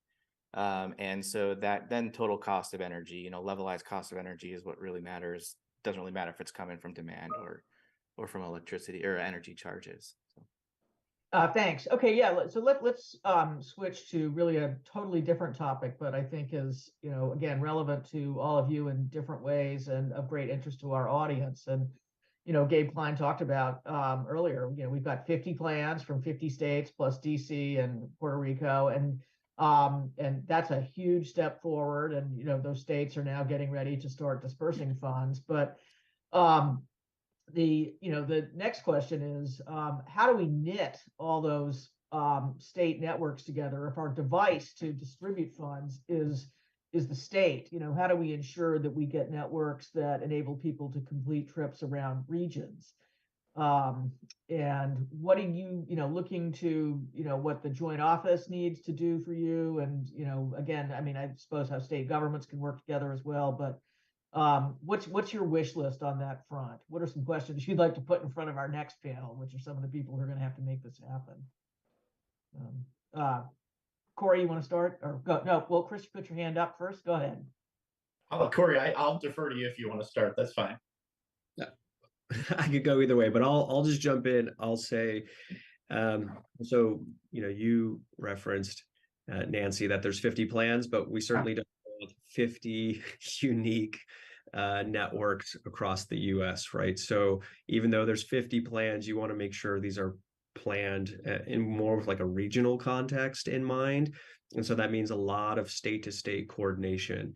And so there's kind of a couple layers to this that I think, while the federal government is setting minimum standards for EV charging stations, which is great to kind of creating that consistent experience for drivers, technically states can layer on more requirements that can go above and beyond, not just from a technical standpoint, but just how they roll out the funds, how stakeholders even access the funds. And I think it's important to make sure that states don't layer on a bunch of different unique requirements, because when you think about companies trying to take advantage of these funds, we don't just think of one state as a market. We're generally thinking of markets like multiple states as one market, or honestly, in some cases, we're looking at half the US or the whole US as one market. So it's important to keep that in mind, and it's important for the states to kind of talk to each other to see if they're layering on more requirements.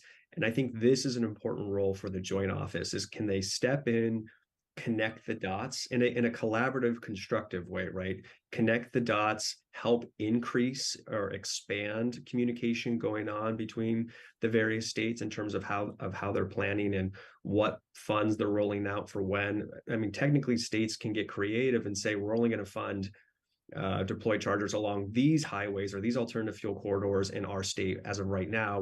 We'll address these other ones later.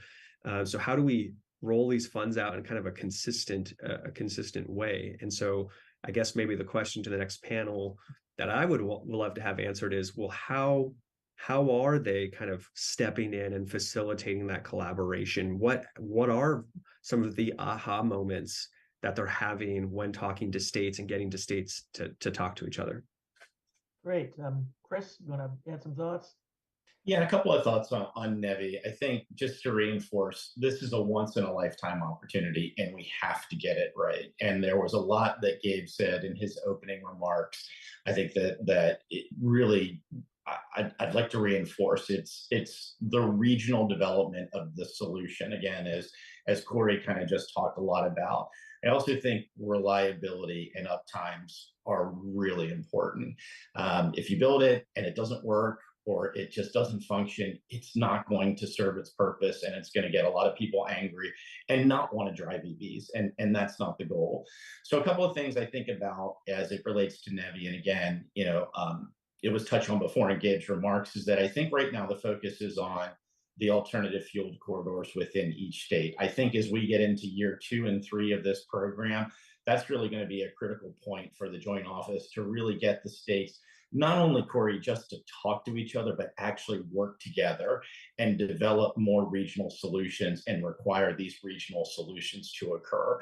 I think the other thing, too, that I would say is that anything that the Joint Office or any of the other agencies can do to really reinforce and impress upon all the different stakeholders to really bring the utility into the conversation.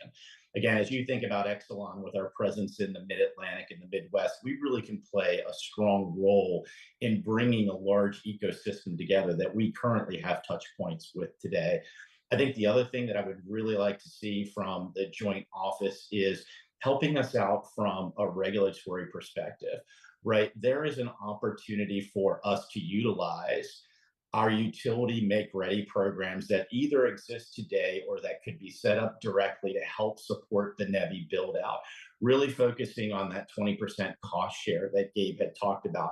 And really what that does is it just stretches these dollars further and really gets at what the administration is trying to do, is build out this nationwide network of DC fast charging or EV infrastructure. So those are a couple of thoughts on NEVI.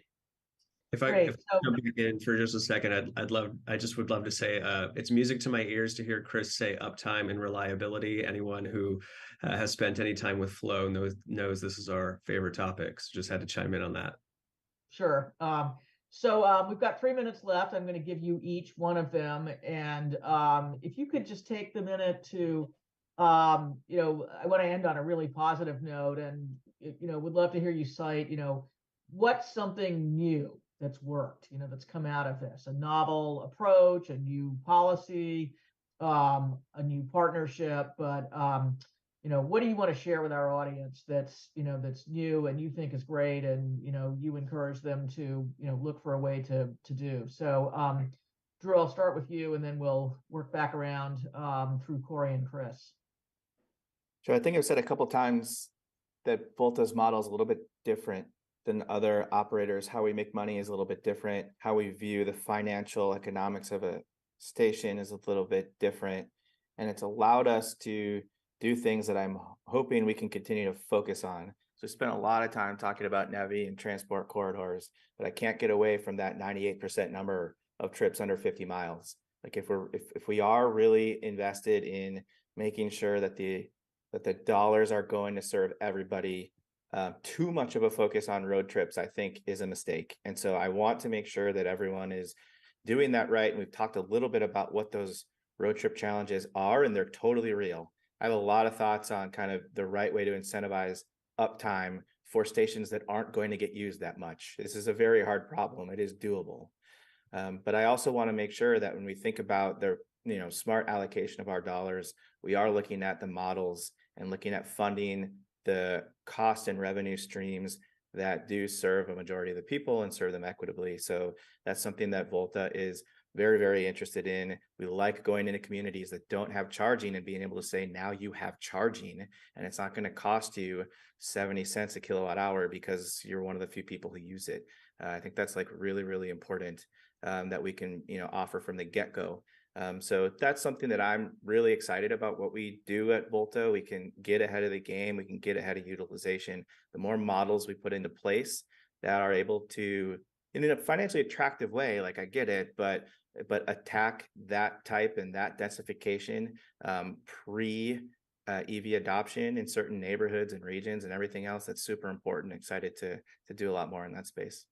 Great. Okay, so we only have 1 minute now. So Corey, Chris, quick. What's working? What's a great thing that everyone else should know about? We focus on curbside charging at Flow. It's a way to increase equitable access to home charging or overnight charging for garage orphans. One thing I would highlight is City of Portland has initiated a process to create a streamlined permit process for curbside charging in particular, which is very innovative. There's not a lot of literature on this, so very excited to see that process through. Awesome. Chris, last word. Community-based solutions. I will highlight the rideshare program that BGE just implemented with Lyft. What it does is it put infrastructure in communities that needs that infrastructure around these EVs. We offer discounted rates for the drivers of those rideshare programs. And then we're also offering economic development opportunities in those communities. So this is really a holistic community-based solution that goes beyond just installing infrastructure somewhere. Fantastic. Okay, well, thank you, all three of you, for a really serious-minded, substantive panel. I think we've posed some, hard questions and, got some, some real grist for the mill. And I see Chris Bast has appeared on, at least on my screen. So I'm very happy to hand off now to Chris. Chris is a principal at Huanani Partners, I think. And he will lead a panel that talks about, goes specifically into complementary policies. What are the complementary policies we need to spend these monies wisely, well, expeditiously? So Chris, take it away. Thank you. Awesome. Thank you so much, Nancy. And thank you to the National EV Charging Initiative for having me today and my fellow panelists. We have an exciting panel lined up for folks. So good morning and good afternoon to everyone. Thanks for staying with us here to the last, but I think the most exciting panel of the day. Again, my name is Chris Bast. I'm a principal at Huanani Partners. At H&P, we support private and public sector clients to achieve their climate and clean energy goals through policy, strategy, and advisory services. I just joined Huanani about a month ago. Prior to that was the director of EV infrastructure investments at the Electrification Coalition. And so this topic is something very near and dear to my heart, and excited to dig into this panel, which is all about digging deep, not just about the money, with this awesome team we have assembled here. So just to get started, as a reminder for folks, an important objective of the National EV Charging Initiative agenda is to make an impact on policies needed to get steel in the ground in a timely and effective manner. Right? Put another way, if all we end up doing with the bipartisan infrastructure law is $7.5 billion of EV charging, then we've got a lot of charging stations, but maybe wasted an opportunity. And so instead, we need to make sure that that federal funding turns into more money, more policy opportunity, more innovation, more charging, and more EVs deployed in the places and opportunities all across the country.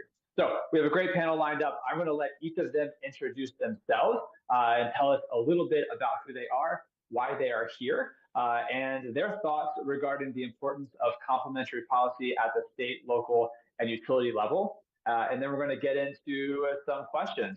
So we will go ahead and start with Linda Tran from USDOT. Linda, tell us about yourself, why you're here. Thanks, Chris. For those of you who don't know, Chris and I actually have a very long relationship that stems all the way back to the days when we worked for then Governor Tim Kaine in the Commonwealth of Virginia. So it's really kind of a personal hoot for me to be able to be part of this conversation with Chris in particular. I feel like I know a lot of the people that are joining us virtually. We've had so many conversations over the last 2 years since the start of the Biden-Harris administration about a whole host of different investment opportunities and what's exciting about being part of the team at DOT at this moment. And in particular, obviously, the $7.5 billion in EV charging infrastructure investment that we're focused on today. For those of you who don't know me, this is actually my second tour of duty at DOT. I also served during the Obama administration and, candidly, hadn't really been thinking about returning to public service, but I just could not, pass up the opportunity to be part of this incredible moment in history. I think we heard some of the panelists earlier talk about this life-changing, once-in-a-generation moment. And, the fun thing is at DOT, we get to not only hand out the dollars, but we also get to help determine the policies and the guardrails for how exactly we are deploying the resources. And so I'm really excited about the conversation today.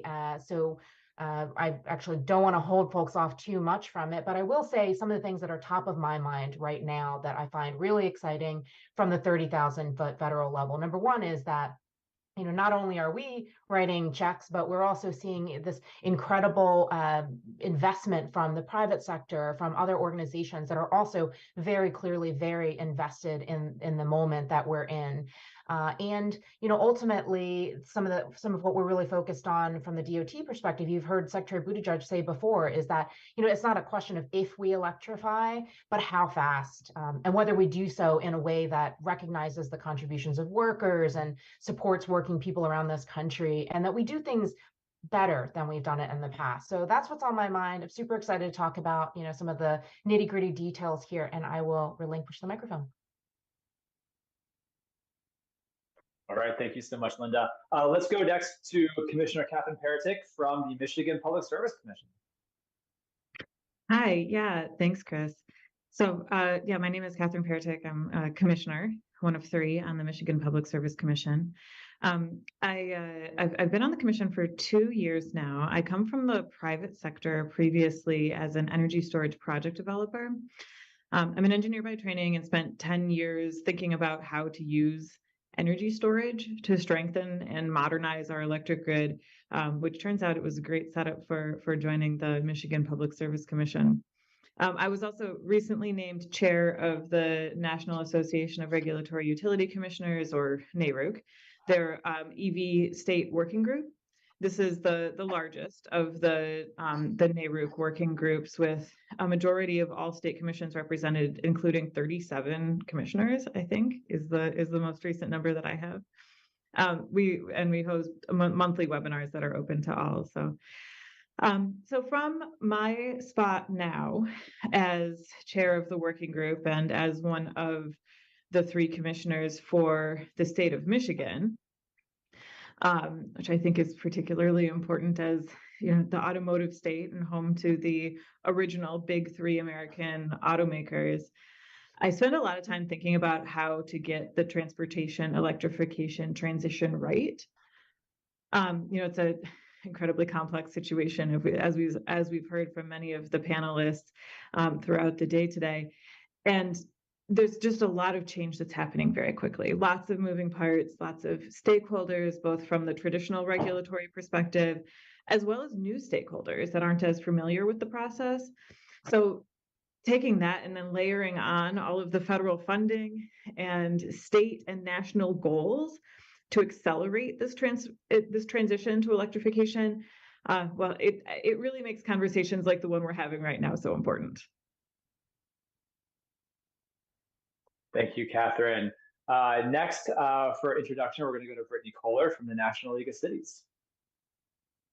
Thanks, Chris. Glad to be here with you all. We are very eager as city leaders to begin the process of connecting our existing electric vehicle plans with what is out there between the NEVI program and so many other good investments that are happening with the private sector partners.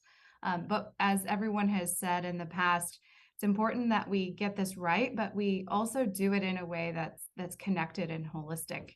And that's really where the National League of Cities has been working hard to make sure that we're preparing our cities of all sizes to accept this technology, but also leveraging what they've already done. And so there's a lot of work to be had here, a lot of discussions about zoning and potential growth opportunities. And so we look forward to talking through all of those opportunities and to thinking maybe more holistically about where those conversations aren't happening fast enough. And so we'll leave that there for now, but looking forward to the discussion. Awesome. I love all the hints that folks are making to the conversation ahead. Really excited to get into it. But before we do that, last but not least, our last panelist, Jeff Gibson from Forth. Hey, good afternoon, everyone. Yeah, as stated, my name is Jeff Gibson. I work for an organization called Forth. We are a national organization that's really focused around the equitable and accessibility of charging infrastructure, vehicles, and emerging modes. And we have a really great policy team that helps us figure out big questions like this, as well as a really great programs team that helps us implement a lot of on-the-ground education, outreach, and engagement with communities that we all know probably aren't getting access to this sort of technology. I think this is a sort of once-in-a-lifetime investment coming from the federal government, and we happen to be at an inflection point as a country where we know sort of the historic wrongs that have happened with other historic transportation investments, and we have a really good opportunity. And I think we're making progress on this opportunity to sort of right those wrongs and make sure that this technology is going to go to people who maybe aren't experiencing it right now. And I think as I've been at Forth for about a year as a recovering city planner for the last half decade or so, along with my colleague here, Brittany. Cities and towns are at the forefront of all of this, right? They're the ones who are going to be on the ground making the decisions about where and how this technology is going to roll out. And they're going to have the knowledge of who is best needed to be focused on and how to best engage with those people. And so I'm really happy that we're having this conversation today. And I hope everybody attending this panel or this presentation today is able to take something from it and to carry it forward. Thank you, Chris. Awesome. Thank you, Jeff. And thanks again to the panelists joining us. So we'll jump into conversation here. And my first question to get us going is back to Linda from DOT. And, of course, I think we all know the Biden administration has set a goal for the U.S. to have a convenient and equitable nationwide network of 500,000 charging stations. The $7.5 billion in the infrastructure law is a down payment. It's extraordinarily transformative and hopefully sets us down that path. But getting there is about more than just the money, right? As this panel is all about. So how do you, from the perspective of the funder here from US DOT, how do you hope to see the investment in charging act as a catalyst for other activities to support and accelerate EV charging across the board? Thank you, Chris. And yes, it is a lot of money, but it goes without saying that we can and should always do more. It's this huge investment, but we could divide the conversation, I think, into two phases. So one is the sort of broader direct investment. And, we mentioned in the opening, we are creating a market, we're creating a demand that is now translating into lots of private sector investment, which is very exciting, right? I mean, I think actually our co-hosts have recently put out an analysis, NRDC put out an analysis that said that since the president took office, $210 billion have been invested by the EV industry, which is, outstripping other nations. We often talk about winning the future. This is clearly a part of it. And, on my own radar screen, I'm thinking about these billions that people have been announcing over the last few months and new manufacturing sites and new lines of products that are made possible because we know that this is the path that we're going down. So all of that's very exciting. But I also think that part of what we're hoping to accomplish as an administration is what I would consider to be the sort of knock-on impacts, the additional programming, whether that is, workforce development and upskilling and training folks for these incredible jobs of the future and the now. It is about how we're making opportunities available for disadvantaged business enterprises, small and minority-owned businesses, so that as we are injecting resources into these states and communities, we're doing so in a way that ensures that economic opportunity and wealth creation come to communities that might not otherwise, but for the policies and the guidelines that we provide, might not be able to benefit from it. So those are things that we're thinking about on a regular basis. But in addition to the kind of socioeconomic status side of things, we're also, and I know we're going to get to this as part of our conversation in a bit, we're also thinking about the geographic disparities and needs, and certainly impacts on rural communities who typically drive twice as much as folks in other types of communities around the country, making sure that people are thinking about access and the network from that perspective as well. The last thing that I would touch on is just that, we know that we're in the middle of this incredible opportunity. And if we want to make sure that the EV revolution really takes root here in the United States, it also means that we need to really make it easy for consumers. And that means in the terms of making sure there's information that's available to consumers about whether it's, tax incentives or rebates that will personally impact them and their kitchen table conversations. But it's also about making sure people also understand, well, range anxiety is real. And we often see people talking about, as I think you mentioned at the outset here, or actually, I'm sorry, the previous panel talked about these road trips, this road trip mentality. People feel like they need to be able to go 300 miles every single day. And we know that that's just not normal practice, right? On average, people drive 12 miles a day. Well, it's double that in rural areas. Most parts of the country, it's just not that much. And so thinking about that, and there's certainly a lot of different organizations that can help tell the story about the urgency and opportunity of this moment, but also, again, just to make it really easy for people to drive that EV. Totally. Excuse me.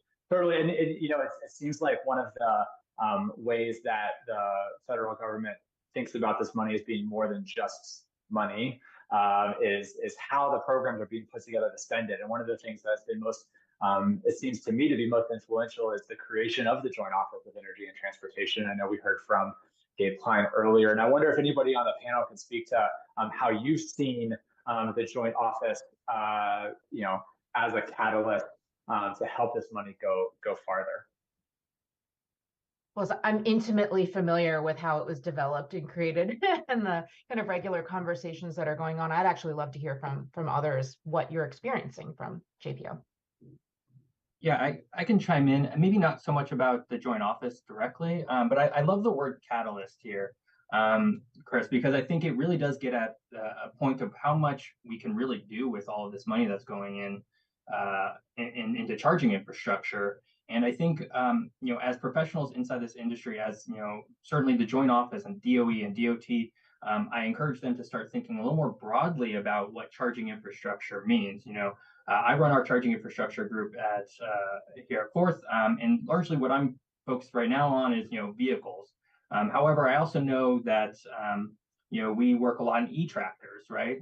Those are right around the corner in terms of helping agricultural and farmers charge their additional vehicles. We know that within cities, a lot of the gateway into the e-mobility world is more often through e-bikes or some sort of other e-mobility, e-scooter, one-wheeled skateboard type thing. We know that all of these people are engaging in electric mobility in some way, and it's really about how can $7.5 billion not just go towards the traditional vehicle, which is very important, I think we can all agree on, but how can it also expand and really ignite that change towards electric mobility for all? Of course, there are some issues around that. Certainly the if I'm going to take the e-bike industry, I think there's some need around standardization of ports before we really get there. But I think there's definitely an opportunity to start having these conversations sooner rather than later. I think the Joint Office is a great vessel to have those conversations. Yeah, I'll just add very briefly to speak to both the importance of the Joint Office as well as just the importance of this funding overall, is that it just really shines a spotlight on the vehicle electrification transition and just emphasizes how important it is by sending a signal to industry, to states, to to everyone, to consumers, that this is the future and this is where we need to be focusing our thought, our innovations, and our investments. And I think that it's been a really big catalyst, as you said, Jeff, for that sort of innovation and investment. And I'll only second both Jeff and Catherine's points here, because the catalyst of the joint office and the shared learning that's happening already is very good, and a very good resource for cities to have a one-stop shop to go to with questions about this. And I'm glad to see them ramping up their technical resources. And I think we're going to see a large spotlight on them as we hopefully see the community grants rolling out, and those will be an important part of this conversation, so that cities have a stake in this new investment arena, along with our state partners in the NEVI program. Because one of the things that I think folks are really interested in right now as city leaders and as the public is, well, where is the EV charger going to go near me? And how do I make sure that it's in the best possible place, so that it can serve my community and serve the other needs, to Jeff's point on light mobility options that are really becoming more and more interesting, and a truly transformational space in the I think the transit and public use category. I think that's a great segue, Commissioner, to move to you, because we're talking about all these different modes, and I think it's becoming clear that one of the big challenges we'll be addressing over the next decade is the merger of two huge sectors of the economy, right? Transportation and electricity. And so that means electric utilities, their regulators are going to have a big and important role to play as we try and bring these two sectors together. And with the $7.5 billion on the table for EV charging over the next several years, how should utilities and utility commissioners think about their role? And how do they include grid capacity in that, incentives? And what are the big policy questions and innovations coming up in your space, in the utility space? Yeah, it's a big question. Right, and I think just a little one. But I think what's tough is that it requires a totally new way of thinking about the electric sector and electric utilities. Many like OG electric utilities have light in their name. Like Florida Power and Light. In Michigan, we have a Lansing Board of Water and Light. I think there's a Wisconsin Power and Light. Indianapolis Power and Light. There's illumination has been the primary function of electricity since the modern electric system was invented, and that's changing very quickly. Electricity is becoming necessary for so much more now of our daily lives. Working right now as we're in this webinar. Communicating, heating and cooling, entertainment, and now we're adding transportation to that list. So that means that the jobs of utilities and the jobs of regulators are really front and center and are more important than ever as a part of this transition. And it really just requires some pretty unprecedented coordination among all of these parties. There was a report that was issued in January by the Fuels Institute's Electric Vehicle Council that said that most states and localities surveyed, I think they surveyed about 100, had little to no policies for public EV charging. So 49 cities or counties had established ordinances or other regulations that governed EV charging installations, and 23 of them were in California.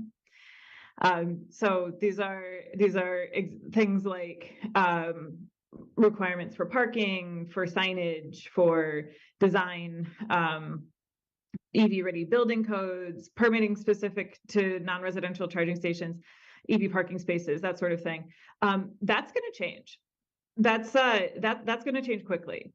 These policies are currently being established, and we need to make sure that we're being thoughtful about their implications and purposefully coordinating with the very wide range of stakeholders that are involved in transportation electrification planning. And we need to intentionally include a wide variety of parties in this conversation, including parties who have not traditionally been included. Utility rate design is also going to need to be very intentional. So this is something that we think about very regularly as at public service commissions. But as the usage of the electric grid changes, the way that we pay for, maintain, upgrade that grid is also going to need to evolve as well.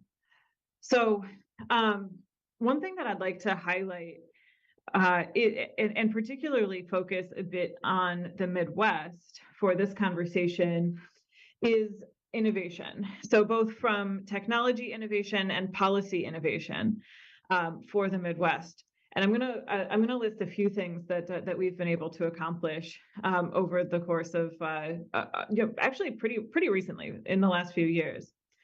So in Michigan, we're going to have the first in the U.S. wireless EV charging road. So this is both for dynamic and stationary charging. It's being built in Detroit, in the same city that saw the first asphalt paved roads and the first 3-color stoplights. And this is the innovative company that's building that is called Electrion, and that's one of the pretty major innovations that we're seeing coming down the pipeline. We also have a program to install EV charging in all of Michigan state parks. So it's a partnership between automaker Rivian, our transmission owner and operator ITC, one of our utilities, an electric utility called Consumers Energy that's in Michigan, and the nonprofit Adopt-A-Charger and the state of Michigan are all working together to put together this network of charging stations within state parks.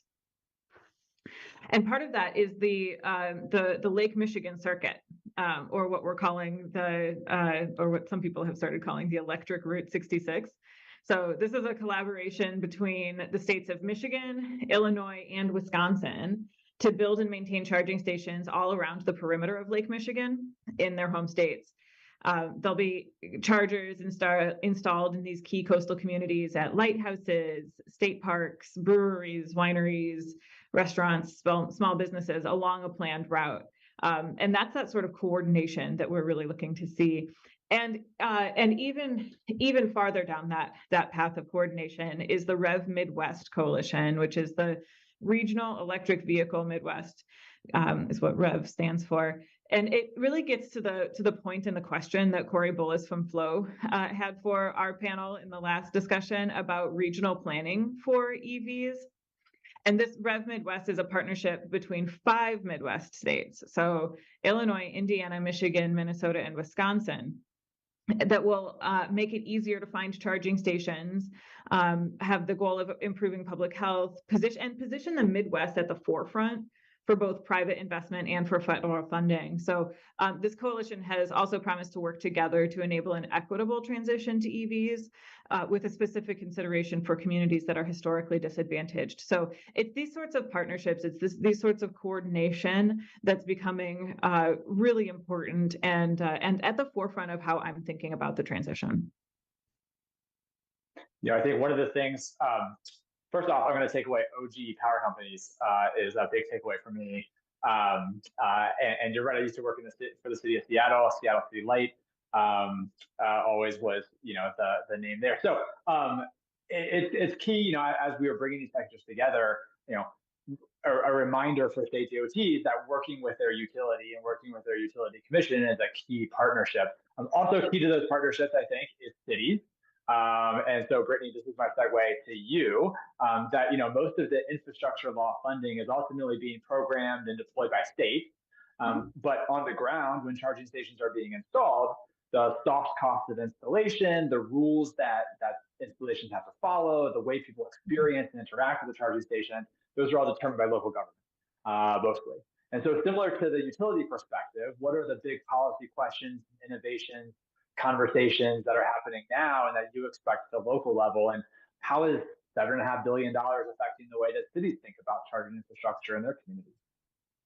Absolutely. So we're glad as cities to have had a bit of a head start on this conversation, particularly spending down the Volkswagen money. And that resulted in a lot of communities going through their first installation of a charging station in their community and really thinking through what are those conversations, who are those partners. But now we're looking at this in a much bigger scale. And so you see communities that had, just a handful of chargers now ramping that up, looking at the long-term plans. How does this fit within their housing policy? I think that is one of those underutilized areas of collaboration where there's a lot of potential for private industry to really think critically about that investment. But our bigger goal, I think, is to align partnerships. But we know that, it's going to be our utilities and our state partners who can help us connect in to the grid and to its capacity, but also connect into the larger plans for the state's investment. I was really glad to hear about the Lake Michigan examples of how they're really thinking critically about putting electric chargers where the community is going to naturally be using them, to not have them isolated in random locations that the only reason to be there is that charger. You really want to be critical, have a critical eye to locations that serve a variety of purposes. And so when we match up sort of the two major funding categories that are coming, right? So you have your state NEVI funds, and you have your community charging funds. Really, when you look at the ideal location, those are going to overlap in some of those cases.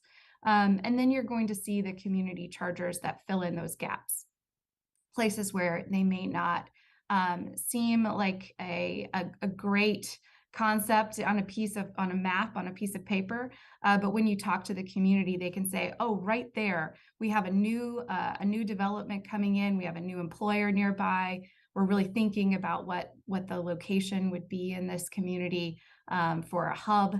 And so they're going to have a really great influence on identifying those future locations and those places that would really meet the demand for the moment. And I think we'll also see throughout this process, communities thinking critically about their own fleets, fleets of buses, fleets of scooters, fleets of e-bikes, and then the fleets that we work with. And so Jeff probably has some insight onto this as well, but the idea that we need to look at this as a charger connection that maybe fits a variety of needs, and not just a single purpose, single use vehicle, right? So we want to look at it from a variety of fronts. So as we move forward, I think we're going to see a lot more of the Baton Rouges looking at long-term strategic goals, and a lot more of the Orlandos who are looking at it from the nuts and bolts of how do I expand my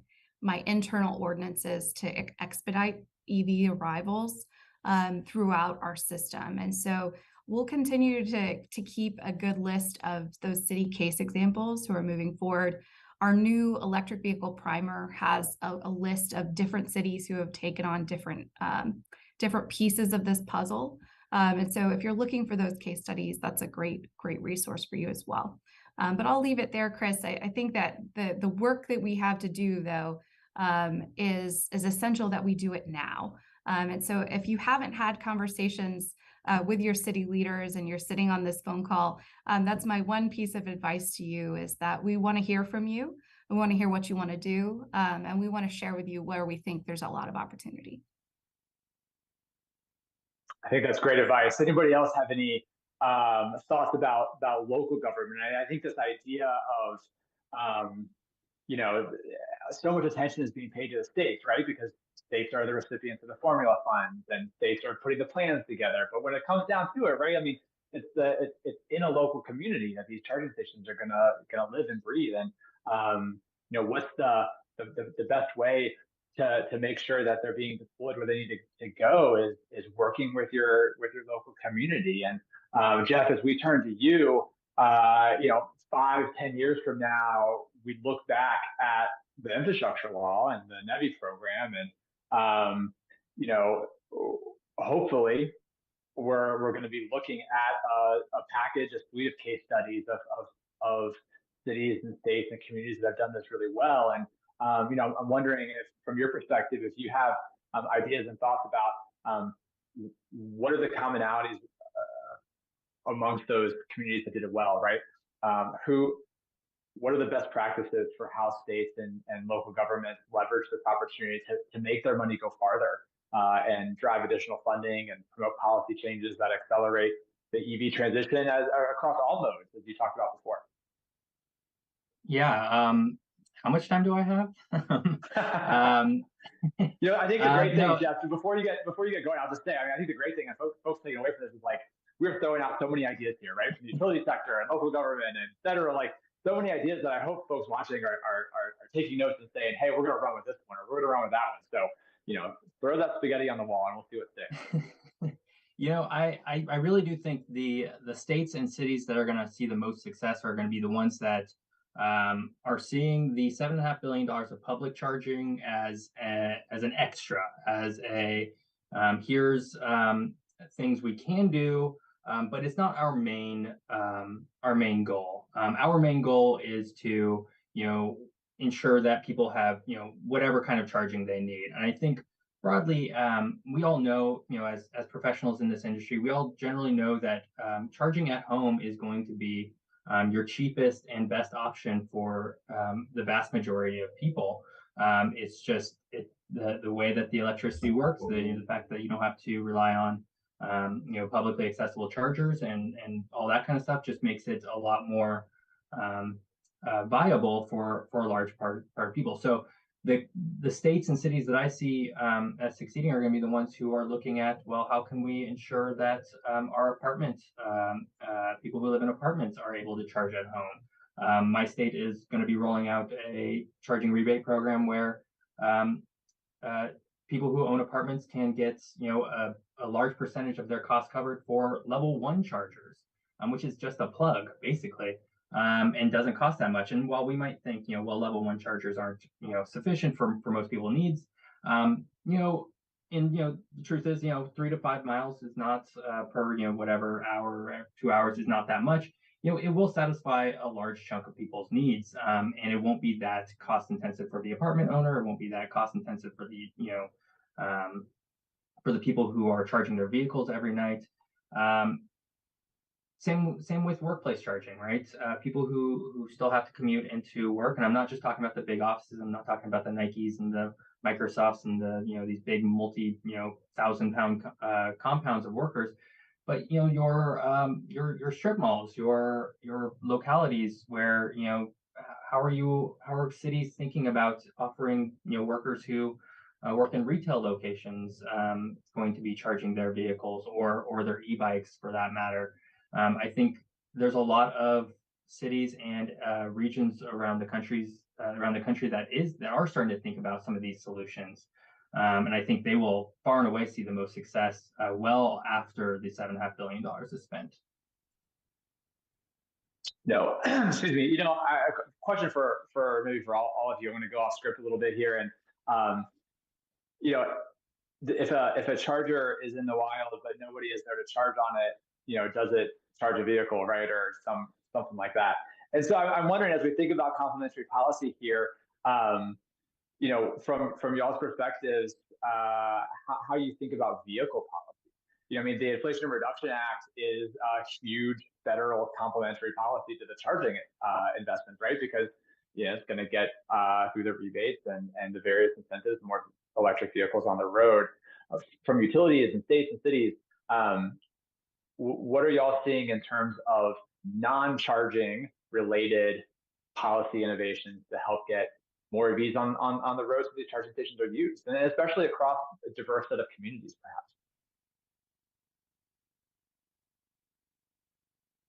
I can start and say that we're seeing a lot of interest in both potential ways to get at this issue. The IRA has been a big topic of conversation for communities who wanted to make additional investments. And when you look at that and you leverage it with the infrastructure investment dollars that are now available, as well as I think some new changes that we've made with Congress just this December for the recovery dollars that Congress provided communities. When we were going through the pandemic and we were seeing big shifts in transportation and what was happening, it puts us in a position to really think critically about how these programs can come together and make change. And so for those who are looking at lofty goals and what potential build-outs could mean for the next 10 to 20 years, there's a lot there to look at it holistically and together. And I know there's many a wonky city administrator who has started to connect the dots and who are really seeing the value equation there. So hoping to see a lot of transfer of ideas into holistic investment practices for this sector.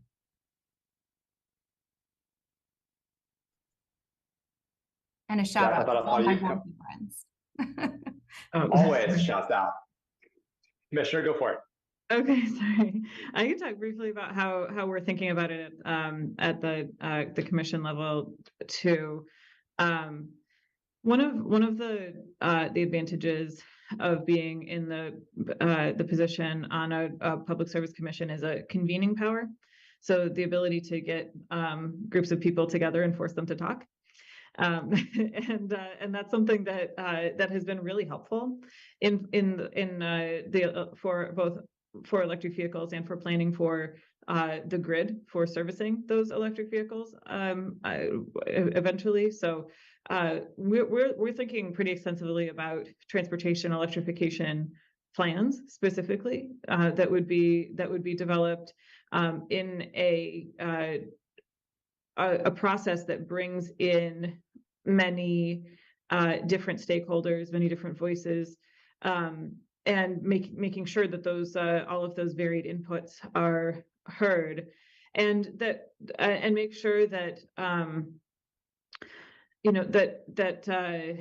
that we're really looking to embrace innovation and not just do things the way they've always been done, and use this convening power to help to find those innovations, to reduce the negative impacts and amplify the positive impacts that this transition is going to have. So we're looking to how to specifically invest in our infrastructure, understands the state of our system, and then make sure that we take advantage of all of the programs that are in place. Yeah, the one thing I would add, and I realize we're just about at time here, Chris, if you don't mind, is just that, I feel like our role as the federal government in particular, but government writ large, is to be very clear about the road, pun intended, that we're on, and to send signals about where we're going to put our money so that others across the private sector, nonprofit sector, even academics, can fill in the gaps on all the things that we're not doing. And I've been incredibly impressed over the last year plus in particular about the ways that different folks are thinking about types of EV drivers. So yes, you've got your coffee shops that are thinking, I'm going to put my charger, I'm going to invest in my charger outside so that people spend the money inside my store. But you've got the grocery store folks, you've got rental car companies that are thinking about how they're going to handle their fleets, airport type vendors and operators that are close to major, airports and hubs and those types of communities are all thinking about how they're going to put in the various levels of charging stations that are possible right now. And that's to say nothing about, of course, the folks who are thinking outside the box. I mean, Catherine mentioned a little bit earlier the dynamic charging and some of the more experimental innovations that we're seeing. I would say the secretary and I were in Colorado last winter and saw this really cool community charging station that was put in at a transit-oriented development for low-income residents. I mean, people are definitely thinking about ways to make the EV revolution accessible to all types of different drivers, and it's really been something to see. That at risk of closing with something even not as great as that, I am recognizing that we have 2 minutes left. I have 4 of you, so maybe 20 to 30 seconds from each of you on any resources that you would leave the audience with. A shout out to your own work that speaks to complementary policies. Where do folks go for more information on how to continue to accelerate this transition? And we'll go in the same order of introductions and start with you, Linda. Yeah, sure. So big picture, I think other folks have mentioned it and probably Gabe did earlier as well, but certainly driveelectric.gov is a great place to go for the big picture overview. The Joint Program Office, obviously with the support of the Department of Transportation, DOE, and other colleagues across other cabinet agencies are really, really investing in a technical assistance program. So I would just say for those who are listening, don't edit yourself. If you have a question, go to that site, go to the phone numbers that are there and check it out. The other 2 big things that I want to flag, one is we have a rural EV toolkit that DOT worked across the other cabinet agencies to put together that's really kind of a 101 soup to nuts, especially as we're thinking about smaller communities where we know, for example, the city manager also has to worry about literally everything else under the sun, and just to figure out how to get started on the EV charging infrastructure front and what opportunities are available. And then just want to preview that we also have a companion urban EV communities toolkit that we are going to be putting out very, very soon. And then last but not least, I know there's been a lot of discussion about the NEVI program and the community charging grants. I warned the host today that I wasn't going to talk about NEVI because we're in an active rulemaking posture, but I will say that the community charging grants that everybody's excited about are coming very, very soon.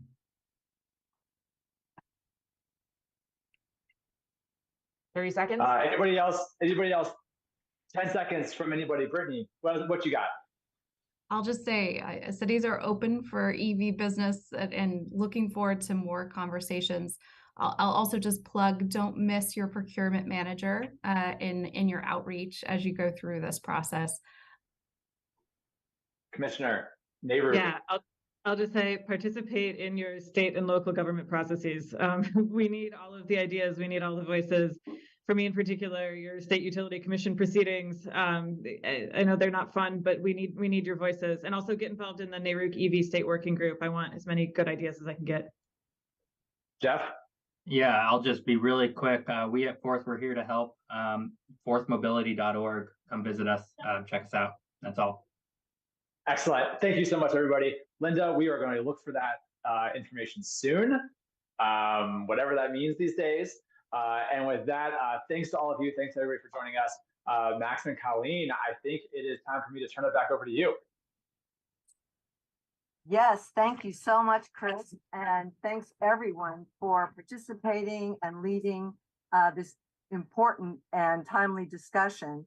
I'm Colleen Quinn. I am the founder and partner in eMobility Advisors. And along with my partner, Nancy Ryan, who you heard from today, we are the co-administrators of the National EV Charging Initiative.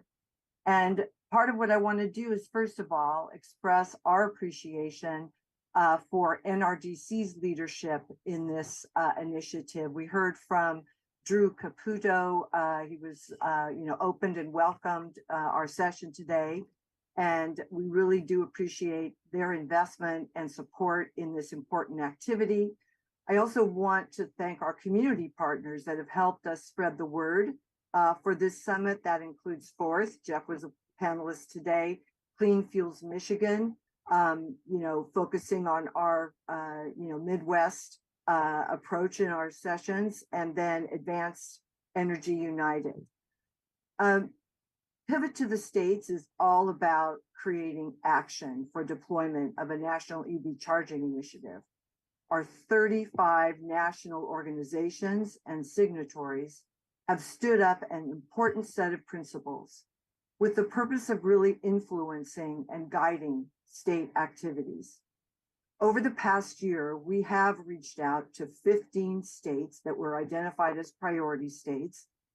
We've talked to governors' offices, the Department of Transportation, and energy offices to provide to them some background on the initiative and, the importance of the guidelines that our signatories have promoted.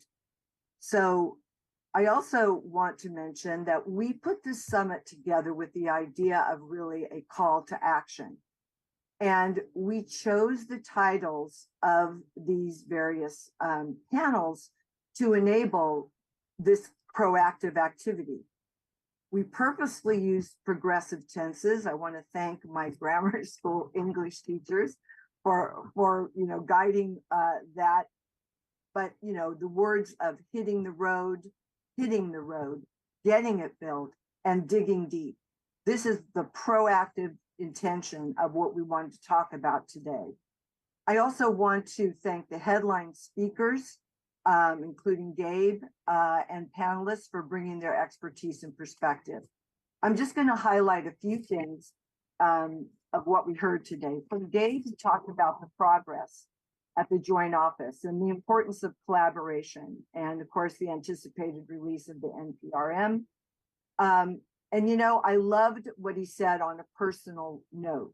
We have to get this right, which I think all of us at the NEBCI endorse wholeheartedly. On the heavy duty panel, Patricio really called out the dynamic background of the group. It was interesting to have, for example, important to have Jose part of this panel, really stressing this is not just a call to action, but a big call to action to change the moving goods system of our country, with the serious consequences to health that particular system today has on these communities. I want to have another shout out to Phil Angelides. Many of you may not know, he's the former treasurer of the state of California. When he was treasurer, he promoted something called the double bottom line investment strategy. And that is much aligned with the perspective he now brings to transportation, and much aligned with the perspective that we bring in NEBCI. So his whole perspective on, as a developer and the land grab we're sort of seeing on the freight area, but there are challenges which he mentioned on zoning and utility planning, and the technology innovator of Nuvve talking about the importance of vehicle to grid. Nancy ran another important getting it built panel. Now here we brought in the EV charging manufacturers and the important utility perspective into this discussion. And I think the good thing about what happened today was what was presented in panel one was then reflected or responded to in panel two. So I think panel two aligned with the previous panel and said, yes, we need forward-looking policies on the grid. We need to right-size the grid. We also want to see interlocking and integrated policies for residential DC fleet and medium heavy duty. They also posed questions to the next panel, which Chris picked up on, which was, how are we going to knit this whole national program together? And so what I love about Chris's panel, and I really appreciate Chris's leadership in this panel, is that we brought in the government actors. We brought in a public utility commissioner, Linda Tran, such an important leader at DOT, her energy, her perspective, and she's really getting the voice of DOT out there on the historic importance of the IIJA. And then also, we were lucky to have the NGO community. So some of the things we heard in this group were things, well, Chris mentioned it, it's the catalytic role that this NEVI money is playing. Not just the money, but more money from the private sector, more and better policies. Linda Tran talked about a new word for me is the knock-on investments, socio and economic impact of job creation that the program has generated, the wealth creation opportunities in the communities, the important perspective of the Michigan PUC commissioner, acknowledging the importance of Michigan as the home of the auto industry and her role as chair of NARU. It's really important to bring, as someone else mentioned, these two industries, the automotive and the utility/energy industry together. The city leadership from Brittany, I will say that we at least at NEVCI plan to bring this perspective forward in a more more realistic way. We didn't have that in our national perspective, but we want them to be more active because, as everyone mentioned, the mayors, the roles of the cities are critical in complementary policies, whether it's zoning, and those kinds of things are critical to getting the steel in the ground. And then finally, our community partner for Jeff, is a leader as well in working these community programs that are going to be so important. They have had a number of great successes in the communities, and so we really appreciate his perspective. Now I'm going to hand it over to Max to talk about what's next for NEVCI. Thank you, Colleen. And I heard from both Gabe Klein and Linda Tran the phrase very, very soon with respect to the release of the proposed standards and the community charging grants, which is more imminent than their previous phraseology there. So stay tuned. As what's next for the charging initiative, I heard a lot of calls for a very aggressive shift in policy from different actors, from developers like Phil, from utilities like represented by Chris Brzezinski. Lord always knows for very aggressive policy shifts. But the membership of the initiative represents the folks who we need to effectuate that policy shift on the ground. And I think there is a lot of consensus that's been codified in state laws across the country already for some of those key elements. I think we could spread those further and build a consensus by expanding the membership of the initiative to include not just their national organizations, but also individual companies, and make it happen. And then there's some policy pieces around which there is still not a proven best practice model. And I think we talked a lot about that in the panels today.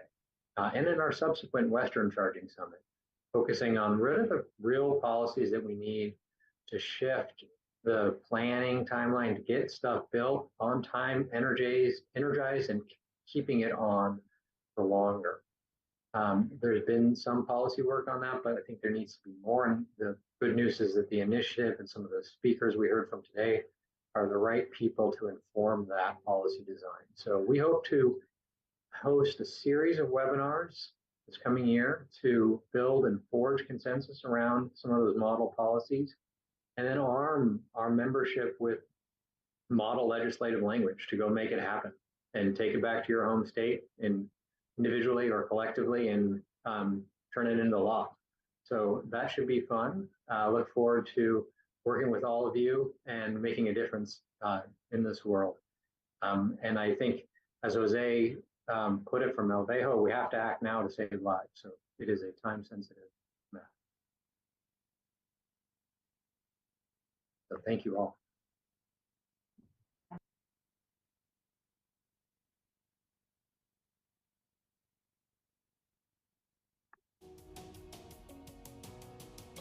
Recording stopped.